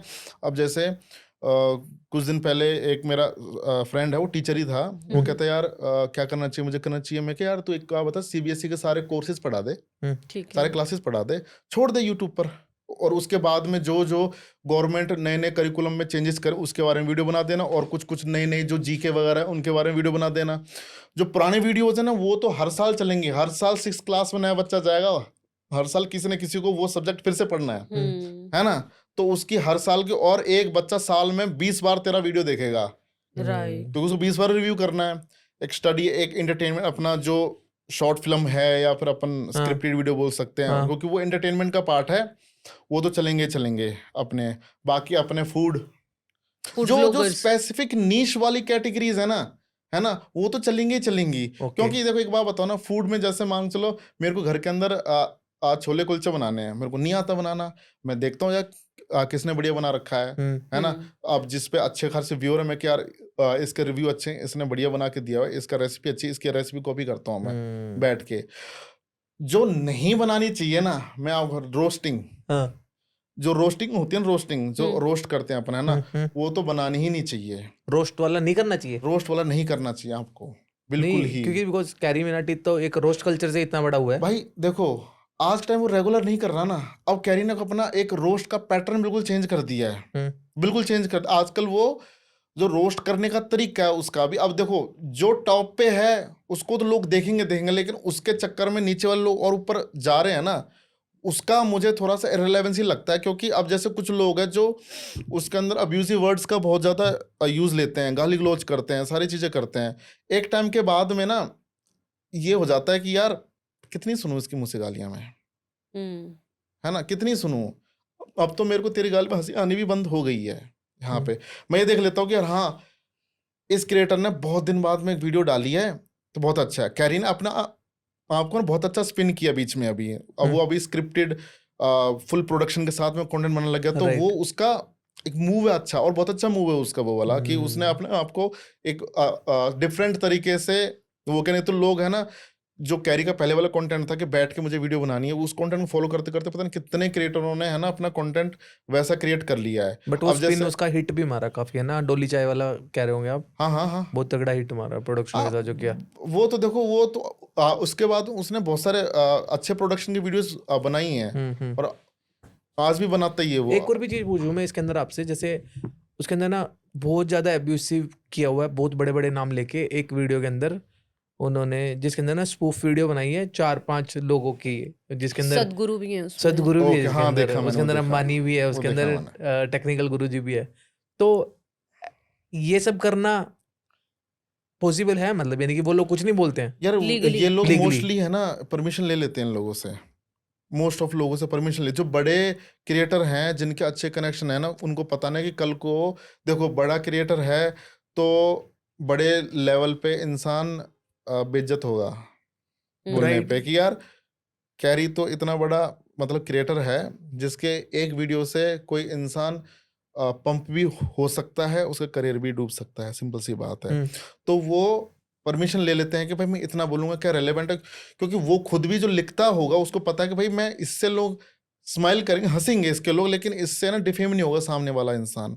तो वो लोग भी सोच समझ के करते हैं, और वो लोग सामने वाले को बुरा ना लगे कि भाई मेरे बारे में ऐसे कहते हैं, कि बहुत से मोस्ट ऑफ लोगों को बुरा लगता है। जैसे बीच में शायद कैरी के साथ में और मोस्ट ऑफ रोस्टिंग वालों के साथ में प्रॉब्लम हो गई थी कि जैसे मांग चलो किसी एक बंदे को सबने टारगेट करके रोस्ट कर दिया, उसने सब पे केस डाल दिए सब पे, और मोस्ट ऑफ लोगों ने, अब जैसे एक मेरा ही क्रिएटर था उसके अगेंस्ट में किसी ने वीडियो बना दी थी कि ये करता है, मतलब एक काइंड ऑफ डिफेम मान लो या रोस्ट मान लो, उसने ऊपर 2 करोड़ का केस ठोक रखा है, और सामने वाला हर महीने पेशी बजाता है, तो आप ही प्रॉब्लम में फंसते हो उससे। लोग बड़े क्रिएटरों का ये रहता है कि वो परमिशन लेते, छोटे क्रिएटर परमिशन नहीं लेते। छोटे का मतलब जो ग्रोइंग क्रिएटर है, मैं छोटा बड़ा नहीं बोलूंगा किसी को भी, जो ग्रोइंग क्रिएटर उन लोगों के ना ज़्यादा कनेक्शन होते हैं, वो ट्राई करते हैं मेल वेल करने का, जो थोड़े समझदार रहते हैं, जिनको मेल का रिवर्ट आ जाता है वो कंटेंट बना देते हैं, और कुछ लोग तो बिंदास बना देते हैं अपने आप ही, बिंदास बना देते हैं। वैसे किसी को डिफेम करना ऐसे अलाउड है? अलाउ तो बिल्कुल भी नहीं है, किसी को ही नहीं है। आप मार्केट में आप खुद जाओ ना, मार्केट में आप बोलोगे ए तेरा ये कर दूंगा वो कर दूंगा, वो खींच के चाटा मारेगा आपके, तो सामने वालों को आप नेशनल लेवल पे आप कर रहे हो ये चीज, तो वो कैसे सहन करेगा? हम्म। बहुत से लोगों पर अगर लीगली unnoticed ये हुआ प्रोसेस है। किया जाए तो वो वीडियो टेक डाउन कराई जा सकती है। हाँ हाँ, आप ये अपना कंप्लेन कॉपी ले आओ वहां से। यूट्यूब पे वो रहता है प्राइवेसी कंसर्न वाला, डिफेमेशन वाला रिपोर्ट रहता है, और वहां जाके आप अपनी जो कॉपी है वो अपलोड कर दो, आप उसका वीडियो टेक डाउन हो जाएगा। अगर आपका मोबाइल नंबर अगर कहीं पे शो हुआ, आईडी कार्ड आपका कहीं पे शो हुआ है, आपका पर्सनल डेटा कहीं पे शो हो रहा है ना, आपका घर का एड्रेस वगैरह शो हो रहा है, अब जैसे मांग चलो आपके विदाउट कंसर्न के मैम का फोटो किसी के व्लॉग में शो हो गया, आपको पसंद नहीं, मैडम का फोटो वहां पे जा रहा है, आप टेक डाउन मार दो उसके ऊपर। ओके, ये हो जाता है पूरा। एक और चीज बताओ यहाँ पे क्या बोलते हैं, जैसे आपके पास काफी सारे क्रिएटर्स हैं, है ना, मैंने देखा भी आपके पोर्टफोलियो में राउंड टू हेल भी है, हाँ हाँ। ठीक है, हर्ष बेनीवाल भी है। अगर बिग बॉस वालों को हर्ष बेनीवाल चाहिए, वो हर्ष बेनीवाल को आपकी एजेंसी के थ्रू ना जा करके डायरेक्ट मैसेज कर रहे हैं, तो उसमें आपका मार्जिन आता है एजेंसी का? क्रिएटर लॉयल है, और मोस्ट ऑफ जो क्रिएटर रहते हैं ना, जिनको पता है कि they are in legal documentation, तो और जब आप क्रिएटर के साथ लंबा काम करते हो ना, आप है ना डॉक्यूमेंटेशन भी नहीं कराते। ओके, यार दोस्ती भी काम चलता है, और क्रिएटर को पता है कि भाई ये मेरे साथ लंबे टाइम जुड़ा हुआ है। क्रिएटर बताओ क्या बोलता है कि भाई हो गई, मैंने बात कर ली, अब तू जाके बाकी का प्रोसेस देख ले। समझ गया। ये करता है, क्योंकि आप देखो ना, मोस्ट ऑफ जैसे वेब सीरीज वगैरह हैं, मूवी वगैरह हैं, वहाँ पे क्या है, जो बड़ी बड़ी कास्टिंग वाले लोग हैं ना, वो टैलेंट से ही बात करना चाहते हैं, मीडिएटर से बात करना नहीं चाहते। ओके, डायरेक्ट आर्टिस्ट से ही। हाँ, आर्टिस्ट से बात करना चाहते हैं, क्यों? उनके लिए आर्टिस्ट तो छोटी चीज है ना, कि भाई मैं क्यों करूँ किसी मीडिएटर से बात, है ना, तो वो Okay. डायरेक्ट बात कर। लेकिन टैलेंट जो बहुत मतलब अच्छे नेचर का है, जिसको लालच नहीं है ज़्यादा, जिसको ग्रोथ का, और उनको पता है कि वो रिस्पेक्ट करता है अपनी टीम की, तो वो क्या करता है, पहले खुद से बात कर लेता है, सीधे समझ लेता है, फिर उसके बाद में खुद वो है ना कनेक्ट, मतलब एक ही एक स्टैंडर्ड प्रोसेस है। आप कहीं भी जाओगे ना, टैलेंट एक स्टैंडर्ड प्रोसेस था, अब यार यहाँ तक मैंने कर लिया जो मेरा पार्ट था, अब जो बाकी का जो पार्ट है ना, मेरे मैनेजमेंट वाले लोग वही करते हैं, सारे डॉक्यूमेंटेशन फाइनेंस का देखना। वो इसके अंदर क्या होता है, मोस्ट ऑफ क्रिएटर फंसता कहाँ पे, पेमेंट के हिसाब से, कि भैया मेरी वैल्यू खराब हो रही है बार बार, कि मैं किसी से पैसे मांगू, भाई मेरे को मेरी पेमेंट दे दो, है ना। मोस्ट ऑफ लोगों को ये समझ नहीं आता कि भाई तुम इतने अच्छे क्रिएटर हो, तुम्हारा प्राइस काफी अच्छी रेट में, क्या तुम्हें शोभा देता है कि तुम सामने जाके बात करो कि भाई मेरी पेमेंट कर दो, राइट, मैं तो एडवांस में काम करूंगा। अगर तुमने सीधा ये बोल दिया ना कि यार मैं तो विदाउट एडवांस काम ही नहीं करता भाई, तो सामने बोलते कितना गलीच आदमी है। सिंपल सीधा ये चीज बोलते और हैं। वो उसके बिहाफ पे एजेंसी बात करे तो ऐसा नहीं लगता है ना, यही कहना चाह रहे हो? एजेंसी का देखो, आपको एक चीज बताता हूँ, सबसे बढ़िया चीज जो मार्केट में सारे सेलिब्रिटीज वगैरह इन सब का पैटर्न है। एजेंसी या मैनेजर को हर ब्रांड या हर सामने जो मैनेजर से बात करा ना, सब मैनेजर को गाली देते हैं कि बड़ा ये है, बड़ा वो है, बड़े टेंट्रम है, लोग बड़ी डिमांड रहती है इसकी यार, कि मेरे आर्टिस्ट को ये चाहिए वो चाहिए। वो मैनेजर नहीं, पीछे वाली की डिमांड है वो। राइट, मैनेजर सिर्फ गोली खाने के लिए सामने, गोली तू खाएगा मैं क्यों खाऊं कल को, उसको सुनाना है जाके, उसको अब शब्द बोलने जाके, तू बोल जाके, फिर बाद में अरे भाई यार, अरे यार तेरे से बोला था यार इससे ऐसी बात नहीं करने की, और वो देखता है कि भाई तू नहीं तो बोला था मेरे से बोलने को। तो मोस्ट ऑफ लोग कहते हैं ना कि बुरा बनना है तो एजेंसी को बन जाओ, आर्टिस्ट नहीं बनना चाहिए। और हमारा भी ये सीन है कि यार अगर एजेंसी है ना, तो एजेंसी का काम यही है ना, एजेंसी चाहे 10 बार पैसे मांगे, 10 बार उसका उसको कोई काम ही दिक्कत यही नहीं है। उसको दिक्कत नहीं है ना, आर्टिस्ट अगर मांगेगा तो आर्टिस्ट अपनी वैल्यू डिग्रेड कर रहा है। हाँ, आर्टिस्ट का यार देखो, मैं तो ये कहता हूँ, आर्टिस्ट एक क्रिएटिव पर्सन है, उसको अपना फोकस ना क्रिएटिविटी में ही लगाना चाहिए, क्रिएटिविटी से बाहर जाना ही नहीं चाहिए उसको, कि यार वो अपना कंटेंट पे फोकस की क्रिएटिविटी फोकस करे कि भैया मेरी पेमेंट नहीं है, पेमेंट कर दो। और मोस्ट ऑफ जो लोग है ना, पेमेंट नहीं आती ना, वो टेंशन में रहते हैं कि यार पेमेंट नहीं आया, मेरी पेमेंट फंस गई, यार बोले। एजेंसी का ये रहता है, अगर एजेंसी पेमेंट रिकवर नहीं कर पाती, एजेंसी देती है पैसा कि भाई ये क्रिएटर के लिए है ना सिक्योरिटी की चीज है, कि भाई मैंने तेरे थ्रू काम किया था, मुझे तू देगा पैसा, वो थोड़ी देंगे। एजेंसी करती है ये चीज कई बार, हमारे साथ भी कई बार हुआ है। जैसे यार कई बार ब्रांड है ना कर जाता कुछ ना कुछ, कि फंस जाता है पैसा। हमारे साथ में एक ब्रांड था, हमने कम से कम है ना एडवांस में ले लेके हम लोगों ने 2 करोड़ समथिंग का काम कर लिया उसके साथ में। उसके बाद में उसने बोला कि यार 50-1 लाख का काम है और वो भी कर दो। हमने कर दिया, मैं कि 2 करोड़ की पेमेंट दे दी, तो अब ट्रस्ट तो बिल्ड हो चुका, 6-7 महीने हो चुके, कर देते हैं सर, ठीक है जी, थोड़ा और कर दो, 10 लाख हम कर दिया।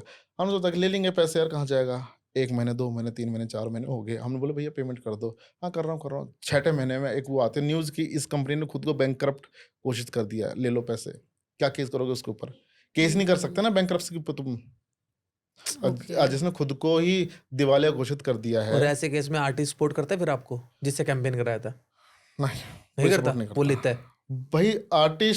कुछ आर्टिस्ट उसमें रहते हैं यार, देखो आर्टिस्ट का मतलब ये रहता है भाई मैंने तो काम कर दिया, फिर वो क्या है, देखो मैनेजमेंट वाला भी है ना, आर्टिस्ट तक ये बात नहीं पहुंचाता, क्योंकि फिर वो मैनेजमेंट की क्रेडिबिलिटी की बात आ जाती है ना। लेकिन हम लोग भी वैसे लोगों से रिलेशन बना के रहते हैं कि जिसने दिवालिया घोषित कर रखा है ना, कि जैसे उस बंदे ने वो भी क्या, उसने हमको बोला कि यार देख मैं पैसे लेके नहीं भाग रहा, राइट ना मेरे पास पैसा नहीं है, वीसी ने मेरे को पैसा नहीं दिया है, लेकिन हाँ मैं तेरे को पैसा निकाल के दूंगा, ये जो नुकसान हुआ। तो वो किसी बढ़िया कंपनी के अंदर मार्केटिंग मैनेजर पे चला गया, तो उसने हम लोगों को काफ़ी कैंपेन दे दिए है ना, कि वहाँ से हमने हमारा जो पैसा था ना वो रिकूप कर लिया कुछ हद तक। उसके बाद फिर हम लोगों ने कसम खा ली कि एडवांस में पैसा लेंगे, अब प्रॉपर कॉन्ट्रैक्ट से पैसा लेंगे यहाँ पे। तो ये थोड़ी चीज़ें रहती हैं।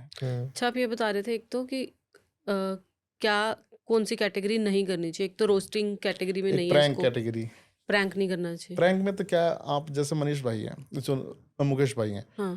मुकेश भाई मोहल्ले के अंदर प्रैंक कर रहे हैं, बहुत पॉपुलर हो गए, तो मोहल्ले से बाहर जाना पड़ेगा, इसको सब पहचान जाएंगे तो किसके साथ प्रैंक करेंगे ये। ओके, समझ रहे हो ना आप? जब आपने 5 लोगों के साथ में प्रैंक कर लिया, 5 बार प्रैंक कर ले, 6ठी बार वो आपको पहचान जाएगा, ये फिर से करेगा मेरे साथ। नहीं, बिजनेस वाइज पूछ रही हूँ मैं कि बिजनेस वाइज है नहीं ना, बिजनेस वाइज किस कैटेगरी में पैसे हैं, किस कैटेगरी में पैसे नहीं पैसे हैं। अगर पैसे की बात करूं आपको मैं, एक तो अपना ट्रेडिंग वाली कैटेगरी के अंदर बहुत अच्छे पैसे हैं, जो ट्रेडिंग इन्फ्लुएंसर्स हैं, ओके, है ना, और अपने टेक इन्फ्लुएंसर्स, वो उनका है ना, जो अपना सीपीएम रहता है वो भी बहुत ज़्यादा रहता है उनका, टेक का। हाँ टेक का बहुत ज़्यादा, टेक का सीपीएम ज़्यादा रहता है, अपना स्टॉक का बहुत अच्छा रहता है, अपना फाइनेंशियल एजुकेशन का बहुत अच्छा रहता है अपना, है ना, और अपना लॉ एजुकेशन वाला इनका भी अच्छा रहता है अपना। जो नीश है ना, जितने भी नीश अपने हैं। व्लॉगिंग का कोई फ्यूचर है? पाजी देखो मैम, व्लॉगिंग के लिए ये चीज़ है कि आप किसी और की लाइफ कब तक ही देख लेंगे। बड़े हो गए, गर्लफ्रेंड बना ली, शादी कर ली, बच्चे कर लिए, बच्चों को भी दिखा दिया, वो सामने वाले की तो लाइफ पूरी वही है, मूवी है उसकी तो लाइफ, वो भी एक टाइम के बाद। अपोजिट सुना था कि ऐसे सीरियल्स टाइप होते हैं कि जो लोग सीरियल में इंटरेस्टेड होते हैं तो उनकी ऑडियंस बनी रहती है, वो सीरियल की तरह उनकी लाइफ देखती है, ऐसा नहीं? आप देखो ना, मैं ज़्यादा किसी का नाम लूंगा नहीं, जो और भी जो काफ़ी मोटो व्लॉगिंग वाले लोग थे और जो फैमिली व्लॉगिंग करते थे, है ना, आज जो पहले उनकी जनता थी, है ना, आज उनकी जनता उनको कुछ परसेंट लोग, मतलब 40% से ज़्यादा लोग अब उनका कंटेंट नहीं देखते, कहते कितनी बार देखें, देख लिया, घर बन गया इसका। अब एक चीज़ बताऊँ, आप मार्केट में 100 व्लॉगर्स हैं, क्या मेरे पास में इतना टाइम है कि मैं 100 लोगों की ज़िंदगियाँ झांक के देखूँ? नहीं। कि वो आज अपनी गर्लफ्रेंड के साथ में कहाँ पे घूम रहा है, या अपनी बीवी के साथ में कौन से शहर में जाके खाना खा रहा है, मैं कितने देखूं उसको, मैं मेरी लाइफ को संभाल लूं उससे ज़्यादा। तो स्टार्टिंग के अंदर है ना, जब किसी की स्टोरी बनती है ना, जैसे मैं अगर बोलूं सौरभ जोशी है, सौरभ जोशी ने अपनी ऐसी स्टोरी मतलब जो उसकी स्टोरी है वो काफ़ी गरीब घर से निकला है, मतलब कहते हैं ना कि एक बेसिक शहर से निकला है, वो बेसिक शहर से उसने अपने आप को ग्रो होता हुआ दिखाया, और उसके साथ में जो उसका छोटा भाई है, जो उनके जुगलबंदी है, जो मजाक मस्ती चल रही है, आज उसका भाई बड़ा हो गया, लंबा हो गया, सौरभ जोशी से लंबा चला गया, वो छोटा सा था। जो क्रिएटर बहुत अच्छे हैं, लेकिन जो लोग उसके क्या ना, पीयूष था नाम उसका, है ना, बच्चे का, है ना, पीयूष है ना, पीयूष जोशी, पीयूष आज भी मजाक मस्ती करा, लेकिन जब वो छोटा सा था ना, जो उसके मजाक मस्ती पहले ज्यादा फनी लगती थी, आज फनी नहीं लगती थी ज्यादा, है ना। अब जैसे और भी व्लॉगर्स हैं जो अपने बच्चों के साथ व्लॉग बनाते हैं, छोटे सा बच्चा है, लोग एंजॉय कर रहे हैं कि यार कितना क्यूट बच्चा है, बच्चा हो गया बड़ा, क्यूटनेस खत्म, कंटेंट खत्म। हम्म, आप अगर एक ही कहते हैं ना कि वायर में कंटेंट को लपेटोगे ना, कि एक वायर में है, तो वो कभी ना कभी वायर टूट जाएगी। अब जैसे मोस्ट ऑफ, आपको मैं बताऊं, जैसे आप बोलते हैं, जैसे गेमिंग कंटेंट बोलते हैं, लोग फ्री फायर क्रिएटर हैं, है ना। फ्री फायर के अंदर 2020 में फ्री फायर बहुत तगड़ा चल रहा था, फिर बाद में बैन कर दिया। आज भी है फ्री फायर का, फ्री फायर मैक्स करके एक वर्जन है, आज भी है ना। लोग कुछ खेलते हैं, कुछ खेलना पसंद नहीं करते। क्यों? क्योंकि जो पहले छोटे थे ना एज में, क्योंकि फ्री फायर जनरली 8 साल 9 साल 10 साल 12 साल 13 साल वाले बच्चे ज़्यादा खेलते हैं, 15-16 साल वाले ज़्यादा खेलते हैं। जो 18 साल से प्लस वाले, वो जनरली पबजी खेलने का मतलब BGMI खेलना पसंद करते हैं। वो बच्चे जब 12-13 साल के थे ना, तो फ्री फायर खेल रहे थे, और वो कंटेंट का, फ्री फायर का कंटेंट देख रहे थे, है ना। वो लोग जैसे 16 साल पार किया ना, जब वो ये हो गया ना जवान, यार मैं कितनी क्रिंज गेम खेल रहा हूँ, मतलब वो उसके लिए क्रिंज है।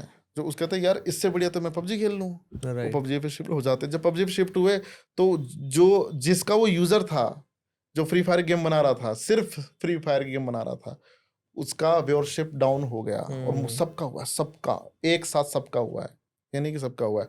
तो मैं भी उनको ही बोल रहा था कि यार देखो, गेम्स करोड़ों है मार्केट के अंदर, आपको एंटरटेन करना है लोगों को, तो आप मल्टीपल गेम खेलो।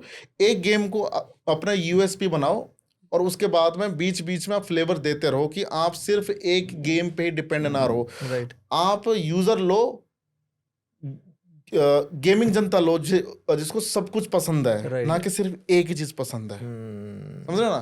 तो लोगों को थोड़ा सा ये समझना चाहिए कि यार, मैं देखो सिंपल सी बात है, जब मैं अपनी इंडस्ट्री में कूदा, तो मैंने ये सोच के कूदा कि मैं 5 साल बाद में क्या करूंगा। तो अगर क्रिएटर जब कूदता है, उसको ये समझना चाहिए कि मैं 5 साल बाद में या क्रिएटर बन के क्या करूंगा। लोगों को क्या लगता है मैं जिंदगी भर क्रिएटर बनूंगा। भाई, एक क्रिएटर की लाइफ है ना, 6 साल या 7 साल रहती है, उसके बाद में क्रिएटर इररिलेवेंट हो जाता है, अगर आप टॉप लेवल के क्रिएटर ना बन गए तो। बट हमने देखा है कि कुछ टॉप लेवल के क्रिएटर्स भी रीजनल क्रिएटर्स हैं, आपका डायलॉग मैं भी नाम नहीं लूंगी, है ना, लेकिन वो एक टाइम ऐसा था कि वो सबसे बड़े हैं, सब लोग उनको देख रहे हैं, अब वो दिखते नहीं है सोशल मीडिया पे, तो उनका बैक पे क्या चल रहा होता है? देखो, आपको मैं किसी क्रिएटर का एग्जांपल तो लूंगा, लेकिन ओवरऑल मोस्ट ऑफ क्रिएटर्स जो ये गलतियां करते हैं, उसका एग्जांपल लूंगा। क्या होता है कि कुछ लोग है ना, खुद को ना कंपेयर करने लग जाते हैं किसी के साथ में, बड़े होने के बाद। हाँ, बड़े होने के बाद उसको ना, उसको ये नहीं पता कि मैं मार्केट में झंडा फहरा रहा हूँ। हाँ। नहीं जी, मुझे तो ऐसा बनना है।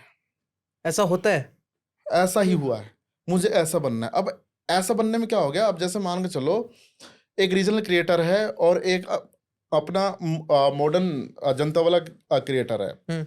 रीजनल क्रिएटर ग्रो हुआ एकदम से, है ना, मतलब रीजनल भाषा के अंदर कंटेंट बना रहा है बढ़िया, उसके साथ सारी रीजनल, और फिर एक उसका स्टाइल भी है, वो कुर्ते पजामे और गमछे वाला, है ना, सारा का सारा स्टाइल है उसका।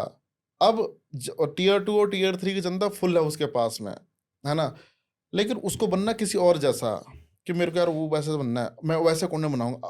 अब वो कंटेंट बनाने लग गया, ऑफिस का कंटेंट, गर्लफ्रेंड का कंटेंट रेस्टोरेंट में मिल रहे हैं।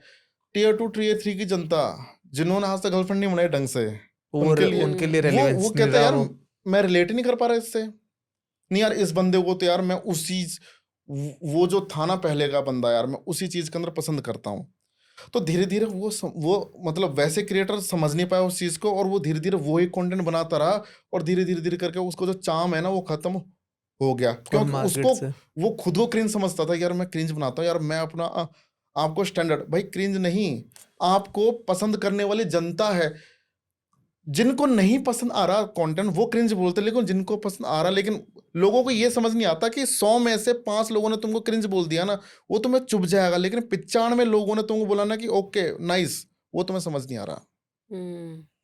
कहते ना कि लाल रंग ज्यादा दिखता है ना, तो वही सीन है ये वाला।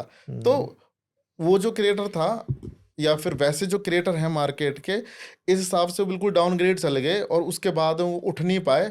क्योंकि जब आपको एग्जांपल दिया ना मैंने, कि अगर आपकी फीड में कोई कंटेंट आ रहा है, आपने एक बार देखा यार क्या कंटेंट बनाने लग गया, दूसरा क्या अब तो बेकार हो चुका है ये। नहीं, ये उसके तो बाद में एक तीसरी बार देखा ही ऑडियंस नहीं। एंगल से हो गया। बिजनेस एंगल से अगर हम उस क्रिएटर की बात करें, क्या उसका बिजनेस क्रिएशन से बिल्कुल जीरो है, या फिर उसको एक जितना उसने पहले काम किया उससे इतना बन रहा होता है, बैक पे उसके क्या चल वो रहा है एज घर ऑडियंस? चलाने लायक काम बन रहा होता है बैक पे। घर चलाने लायक, जैसे मान लो अगर किसी का कंटेंट कैटलॉग है 25 30 50 60, मतलब 60 70 वीडियो का कैटलॉग है, जो उनकी वीडियो सुपर हिट रही हैं पीछे, तो वो मांग महीने का 3-4 लाख रुपया दे जाती है घर ना। चल रहा रहता है, घर मतलब जो चलता है, लेकिन पीक होती है। लेकिन एक टाइम पे आप महीने का 60-70 लाख रुपए निकाल रहे हो। आपने अपनी लाइफ इतनी लग्जरी कर ली है ना, आपको वो 1 लाख रुपया 10 रुपए लगते हैं। आप कहते यार खर्चा नहीं चल रहा, क्योंकि आपके शौक भी बड़े हो चुके हैं, आपके खर्चे बड़े हो चुके हैं, तो लोग सरवाइव करते हैं उसके बाद में बहुत ज़्यादा। मैं हमेशा हर रीजनल वाले कंटेंट क्रिएटर को समझाता हूँ कि अपनी चीज़ें मत छोड़ना, क्योंकि यूट्यूब भी उस रीजनल वाली जनता को पकड़ने के लिए हाथ पैर मारता है। भाई तू क्यों छोड़ रहा है उसको? सही क्योंकि बात है। यूट्यूब पे पहले 2017-16 के टाइम पे यूट्यूब पे है ना टियर 1 की ही जनता थी पहले, है ना। और यूट्यूब चाहता था कि मैं जो भारत में जो और जनता पड़ी हुई है ना 85% या 80% के टियर 2 टियर 3 की, उस जनता को भी कैप्चर करूं। लेकिन उस जनता के लिए यूट्यूब पर कंटेंट नहीं था, तो वो उनके फोन में, देखो एंड्रॉइड फोन में सब पे यूट्यूब रहता है ना, लेकिन वो लोग जाते नहीं थे क्योंकि कंटेंट ही नहीं था।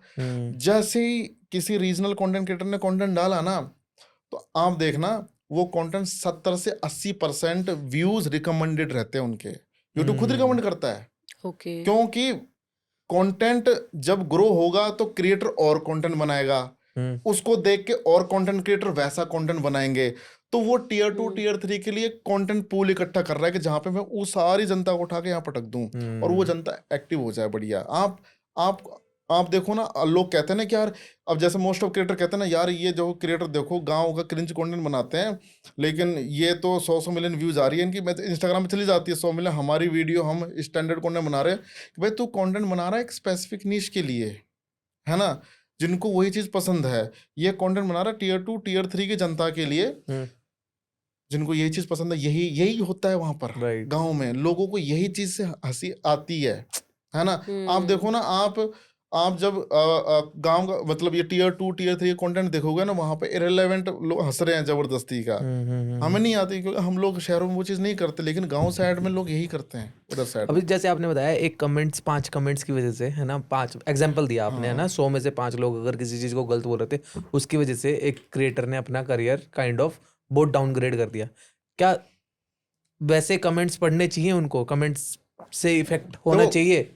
कमेंट आपको पढ़ने चाहिए, क्योंकि आपको, है ना, जैसे कहते हैं ना अपन कि लोग आपको रिव्यू दे के चले गए कि खाना कैसा था भाई, तो वैसे कंटेंट कैसा था वो कमेंट में बता के चल जाते हैं। तो आपको आपके नेक्स्ट कंटेंट बनाने में वो कमेंट्स बहुत हेल्प करते हैं। आप बस ये हटा दो कि तू ऐसा है, तू वैसा है, मेरे को नहीं आया पसंद, बिल्कुल क्रिंज है, हटा दो भाई। 100 में से 5 से 8 लोग तुमको उल्टा बोल के जाएंगे। तुम्हारी जिंदगी में भी यही होता है, सब लोग पसंद नहीं करते ना, राइट, है ना। तो आप उस चीज को छोड़ दो, आप से ये चीज देखो तो अच्छा कौन बोल के गया और उनमें से क्या बोल के गया, मैं अपने नेक्स्ट कंटेंट को कैसे इम्प्रोवाइज कर सकता हूँ उसकी वजह से यहाँ पे। और अगर किसी ने अगर नेगेटिव कमेंट किए भी हैं, तो उस नेगेटिव को, है ना, पॉजिटिव वे में लो कि यार इसने मेरे को ये बोला है कि तेरे कंटेंट में तो म्यूजिक नहीं है, क्या बेकार म्यूजिक डाला हुआ है। यार मैं देखता हूँ 5 बार वीडियो, एक बार मैं देखता हूँ कहाँ पर बेकार चीज है, फाइंड करने की ट्राई करता हूँ। तो उन 5 कमेंटों को आप पॉजिटिव वे में लेके जाओ।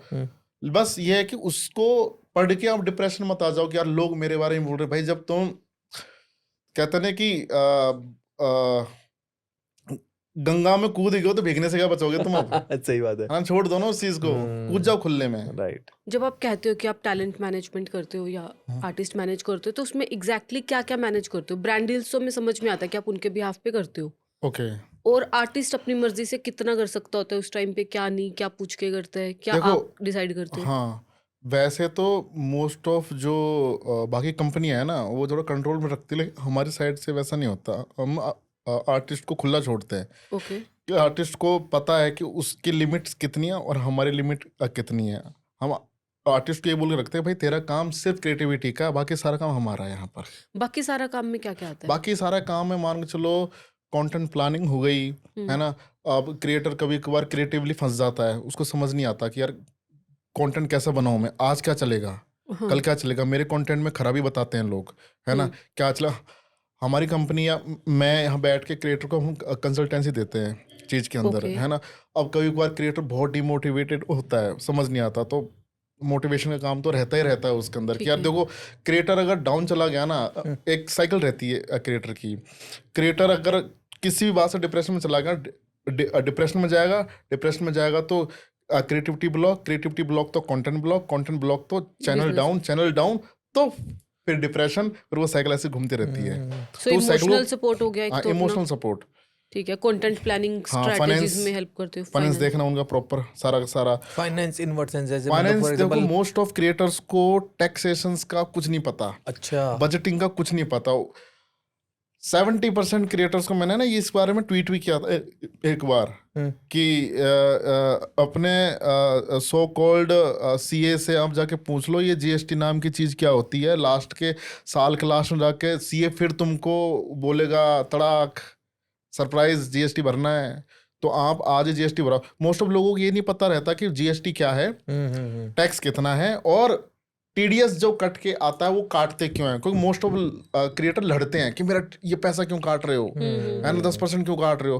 भाई वो पैसा तुम्हारा ही है, लेकिन तुमको किसी और फॉर्म में दिया जा रहा है, ये गवर्नमेंट का रूल है, ये काटना ही पड़ेगा। तो ये चीज क्रिएटर के बिहाफ पे हैंडल करना, और क्रिएटर के ट्रैवल्स देखना, इसके अंदर की क्रिएटर को ट्रैवल कहाँ करना कहाँ नहीं करना, पर्सनल वाली चीज़ें भी कभी कभार क्रिएटर टीम पे डाल देता है कि भाई मेरा पर्सनल का इसका शेड्यूल बना दो, टिकट्स कर दो, ये कर दो, वो कर, मतलब कहते नहीं आपकी एक पर्सनल लाइफ को छोड़ के जो उसके बाद की लाइफ के अंदर जितने भी काम है ना वो टीम करती है यहाँ पर। ओके, हाँ तो एक बच्चे की तरह ही पालते हैं हाँ, क्रिएटर एक को। तरह के मेरे से भी ये सवाल किसी ने एक बार स्टेज पे पूछा था कि आप अपने काम को एक वर्ड में डिफाइन करके बता। मैं बेबी सिटिंग, क्योंकि अगर कल को हमारा क्रिएटर, मतलब कोई भी क्रिएटर अगर है ना हमारे साथ में काम कर रहा है और क्रिएटर ने ये बोल दिया ना, मतलब एक मैसेज छोड़ दिया ना कि भाई मतलब हमें उसके टेक्स्ट से कुछ पता लगा, हम समझ जाएंगे कि इसको क्या चाहिए आज।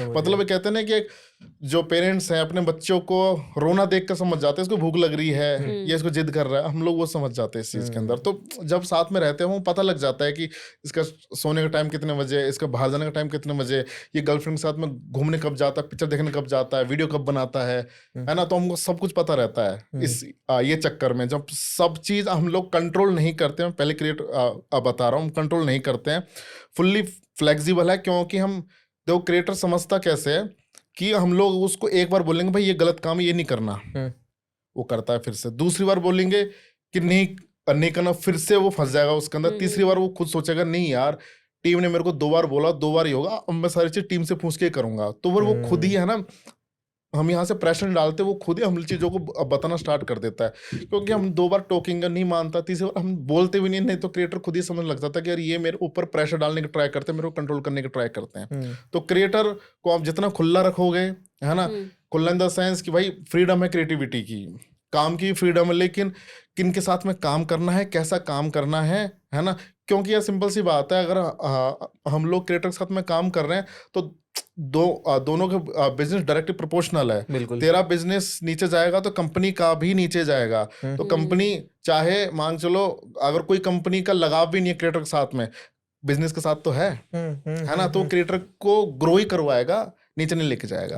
तो ये मोस्ट ऑफ ये सारे काम है हमारे कि इमोशनल सपोर्ट हो गया, फाइनेंस हो गया, उनकी ग्रोथ हो गया, उनके क्रिएटिव कंसल्टेंसी हो गई, उनके टाइम टू टाइम उनका टेक रिव्यू करना कि भाई अब टेक में बहुत सारा कभी कभार दिक्कतें रहती है कि यार अब जैसे एग्जांपल दूं आपको मैं, एक बार हमने देखा कि हमारे क्रिएटर था 1 साल पहले बहुत हाइप थी, अब धीरे धीरे करके उसका है ना जो एंगेजमेंट रेट और वॉच टाइम है ना डाउन जा रहा है। वो क्यों जा रहा है, क्रिएटर को तो लगता है कि पता नहीं यार डेड हो गया चैनल, फिर हमने देखा कि वो डेड नहीं हुआ। हमारे खिलाफ कुछ है ना नेगेटिव मीम कैंपेन चले थे जो कंपटीटर ने करवाए थे, ये बहुत होता है। मैं उस पर भी आना चाह रहा था कि मतलब जब कोई नेगेटिव ऐसे पीआर करा रहा होता है, वो आपको बताता हूँ। तो नेगेटिव पीआर की वजह से क्या होता है, आपका परसेप्शन आपकी जनता के सामने खराब कर दिया जाता है। आपकी जनता के सामने आपकी वीडियो जाएगी तो वही इम्प्रेशन 1, व्यूज 0, एंगेजमेंट 0, सब कुछ 0। तो वीडियो से है ना सॉरी फीड से वीडियो निकलना स्टार्ट हो जाती है यूजर के, तो क्रिएटर का चैनल 6 महीने बाद में ऑर्गेनिक रीच खत्म होना स्टार्ट हो जाती है। तो वो हम लोगों ने रेक्टिफाई करवाना कि भैया ये दिक्कत हो गई है, अब इसका परसेप्शन ठीक कराओ मार्केट के अंदर, अच्छे से कराओ जो था यहाँ पे। तो परसेप्शन मेकिंग, तो मतलब ये बहुत सारे काम रहते हैं इसके अंदर। अब जैसे क्रिएटर को कुछ चीज चाहिए कि भाई यूएस में ये चीज है और मुझे चाहिए लाके दो, टीम वो भी करती है कि भाई कहीं से जुगाड़ करके सारी चीज लाके देनी है। मतलब क्रिएटर को फुल कंफर्ट जोन में रखना, बस हम उससे ये चीज पूछते हैं कंटेंट क्यों नहीं बनाया तूने, दैट्स इट। ये चीज, क्योंकि सारा काम तो मैं कर रहा हूँ ना, कल वो क्रिएटर ये नहीं बोल ही नहीं सकता ना कि भाई मैं वो काम करने में बिजी था या वो बैंक वाले को बुला के ये काम करने में बिजी था। भाई टीम कर तो रही है ना, तो हम एक्सक्यूज का स्कोप ही नहीं छोड़ते उस चीज के अंदर, हमें बता दे सारा काम यहाँ पे। जैसे क्रिएटर को किसी ने पॉडकास्ट पे इनवाइट किया तो वो आपसे पूछ के जाएगा, हमारी टीम लेके जाती है साथ में, क्योंकि इसके अंदर भी एक चीज है, आप तो चलो भले लोग हो, बहुत से लोग भले लोग नहीं होते, वो कंट्रोवर्सी वाला कंटेंट निकालना चाहते हैं, है ना। क्रिएटर तो फ्लो में बोल देगा और क्रिएटर बाद में लोग शिट यार मैंने वो चीज बोल दी, टीम वहां बैठ के देखती रहती है। तो मेरी टीम है ना वो चीज बोलती है भाई ये चीज नहीं बोलनी, ये चीज काट दे। अच्छा, जब एक किसी की नेगेटिव पब्लिसिटी हो रही है, फॉर एग्जांपल अभी रिसेंटली अपूर्वा रेबल किड का हुआ था जो उसने समीर रैना के शो में हुआ, तो उसके बाद बहुत सारी वीडियोस के अगेंस्ट थी। पहला क्वेश्चन तो ये, वो अगेंस्ट लोग जेन्युइनली गुस्सा थे या ये भी कॉम्पिटिटर्स कराते हैं कि नेगेटिव वीडियोस कर देखो कुछ सेगमेंट आपने अगर कुछ गलत बोल दिया ना खुद के मुंह से, और जो पब्लिक को पता है कि सबूत है, तो वो जेन्युइनली गुस्सा होती है। लेकिन एक टाइम के बाद में कहता है ना कि वो लोग भूल जाते हैं। सोशल मीडिया की जनता मतलब भोली है, वो बहुत जल्दी भूल जाती है। एक अच्छे क्रिएटर को भी भूल जाती है, अच्छा कंटेंट भूल जाती है, एक बुरी चीज को भी भूल जाती है। उनको कुछ नया चस्का मिलता है, रिवाइव हो जाता है। जैसे मैं एग्जांपल दूं, नाम तो नहीं लूंगा मैं, एक है ना बहुत पहले मतलब स्टार्टिंग टीवीएफ के साथ का ही एक चैनल था काफी बड़ा, वहां पर काफी मतलब कुछ केसेस के रिगार्डिंग वो मतलब उसके सारी टीम बिखर गई चैनल की, और वहां पे एक बड़ा आर्टिस्ट था, उसका नाम खराब हो गया। बड़ा स्टैंडर्ड आर्टिस्ट था वो वहां का बिल्कुल नाम खराब हो गया, मतलब मी टू के केस के अंदर शायद मेरे ख्याल से वही था, है ना। उसने मेरे ख्याल 3-4 साल बाद में कमबैक किया, धीरे धीरे करके आज के टाइम पे स्टैंडर्ड है, सब भूल गए कौन क्या हुआ, कुछ भी नहीं पता, सब धीरे धीरे घुस रहे, वही लोग धीरे धीरे घुस रहे हैं लोग, तो इम्पैक्ट नहीं पड़ता। हाँ स्टार्टिंग में क्रिएटर बेचारा डिप्रेशन में चला जाता है उस चीज से, उस टाइम पे उसको इमोशनल सपोर्ट बहुत चाहिए, समझाने वाला चाहिए कि कुछ नहीं होता, हम कंट्रोल कर लेंगे। और जिसके जेब में पैसा है वो क्या करता है, मार्केट के अंदर परसेप्शन मेकिंग कैंपेन चला देता है कि वो जीरो ही कर दे। और कई बार ये होता है कि कुछ कंपटीटर्स है ना किसी के रिगार्डिंग नेगेटिव कैंपेन चला देते हैं। और नेगेटिव कैंपेन में क्या रहता है कि आप कहते हैं ना कि आग आप इतना सा तीला छोड़ दो, आग बाकी खुद लग जाती है। आपने किसी के बारे में कुछ नेगेटिव बोला, किसी पॉपुलर के बारे में, है ना, और 3-4 कंटेंट बहुत तगड़े फट गए मार्केट के अंदर, तो बाकी के जो मीमर्स हैं, कंटेंट क्रिएटर, वो खुद बनाना स्टार्ट कर दे क्योंकि उनको रीच मिल रही है उससे।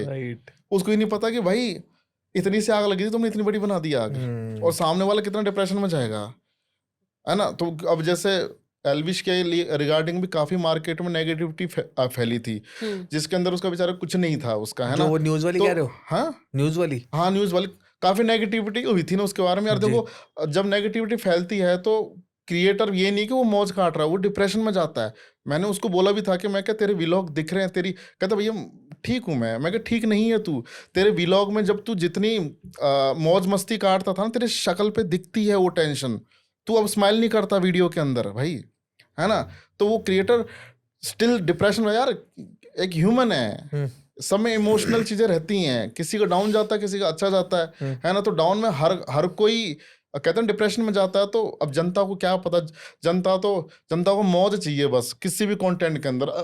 अगर कोई कहता ना कि कोई पानी में भी गिर रहा है उस पर भी तालियां मारेगी, वो तो उसको नहीं पता भाई चोट लगी उसको यहाँ पे। तो मोस्ट ऑफ और इनके बिजनेस को भी बहुत ज्यादा इम्पैक्ट होता है उस टाइम पे। मैं वही पूछना था, जैसे अपूर्वा है, उसी की एग्जांपल दोबारा ले रही हूँ मैं, तो जब उसके बारे में हाइप तो क्रिएट हो रही है, तो बिजनेस पे पॉजिटिव इम्पैक्ट एक तो ये है कि उसकी इतनी मतलब एक क्रिएटर है उसकी बहुत हाइप नहीं है, नॉर्मल है, और एक है कि उसकी हाइप होगी बट थोड़ा सा नेगेटिवली होगी कि थोड़ा उसने सा कुछ नहीं, गलत नेगेटिव हाइप ही होगी। नेगेटिवली ही होगी, बट हाइप बहुत ज्यादा होगी। तो बिजनेस ज्यादा होता है या कम होता है?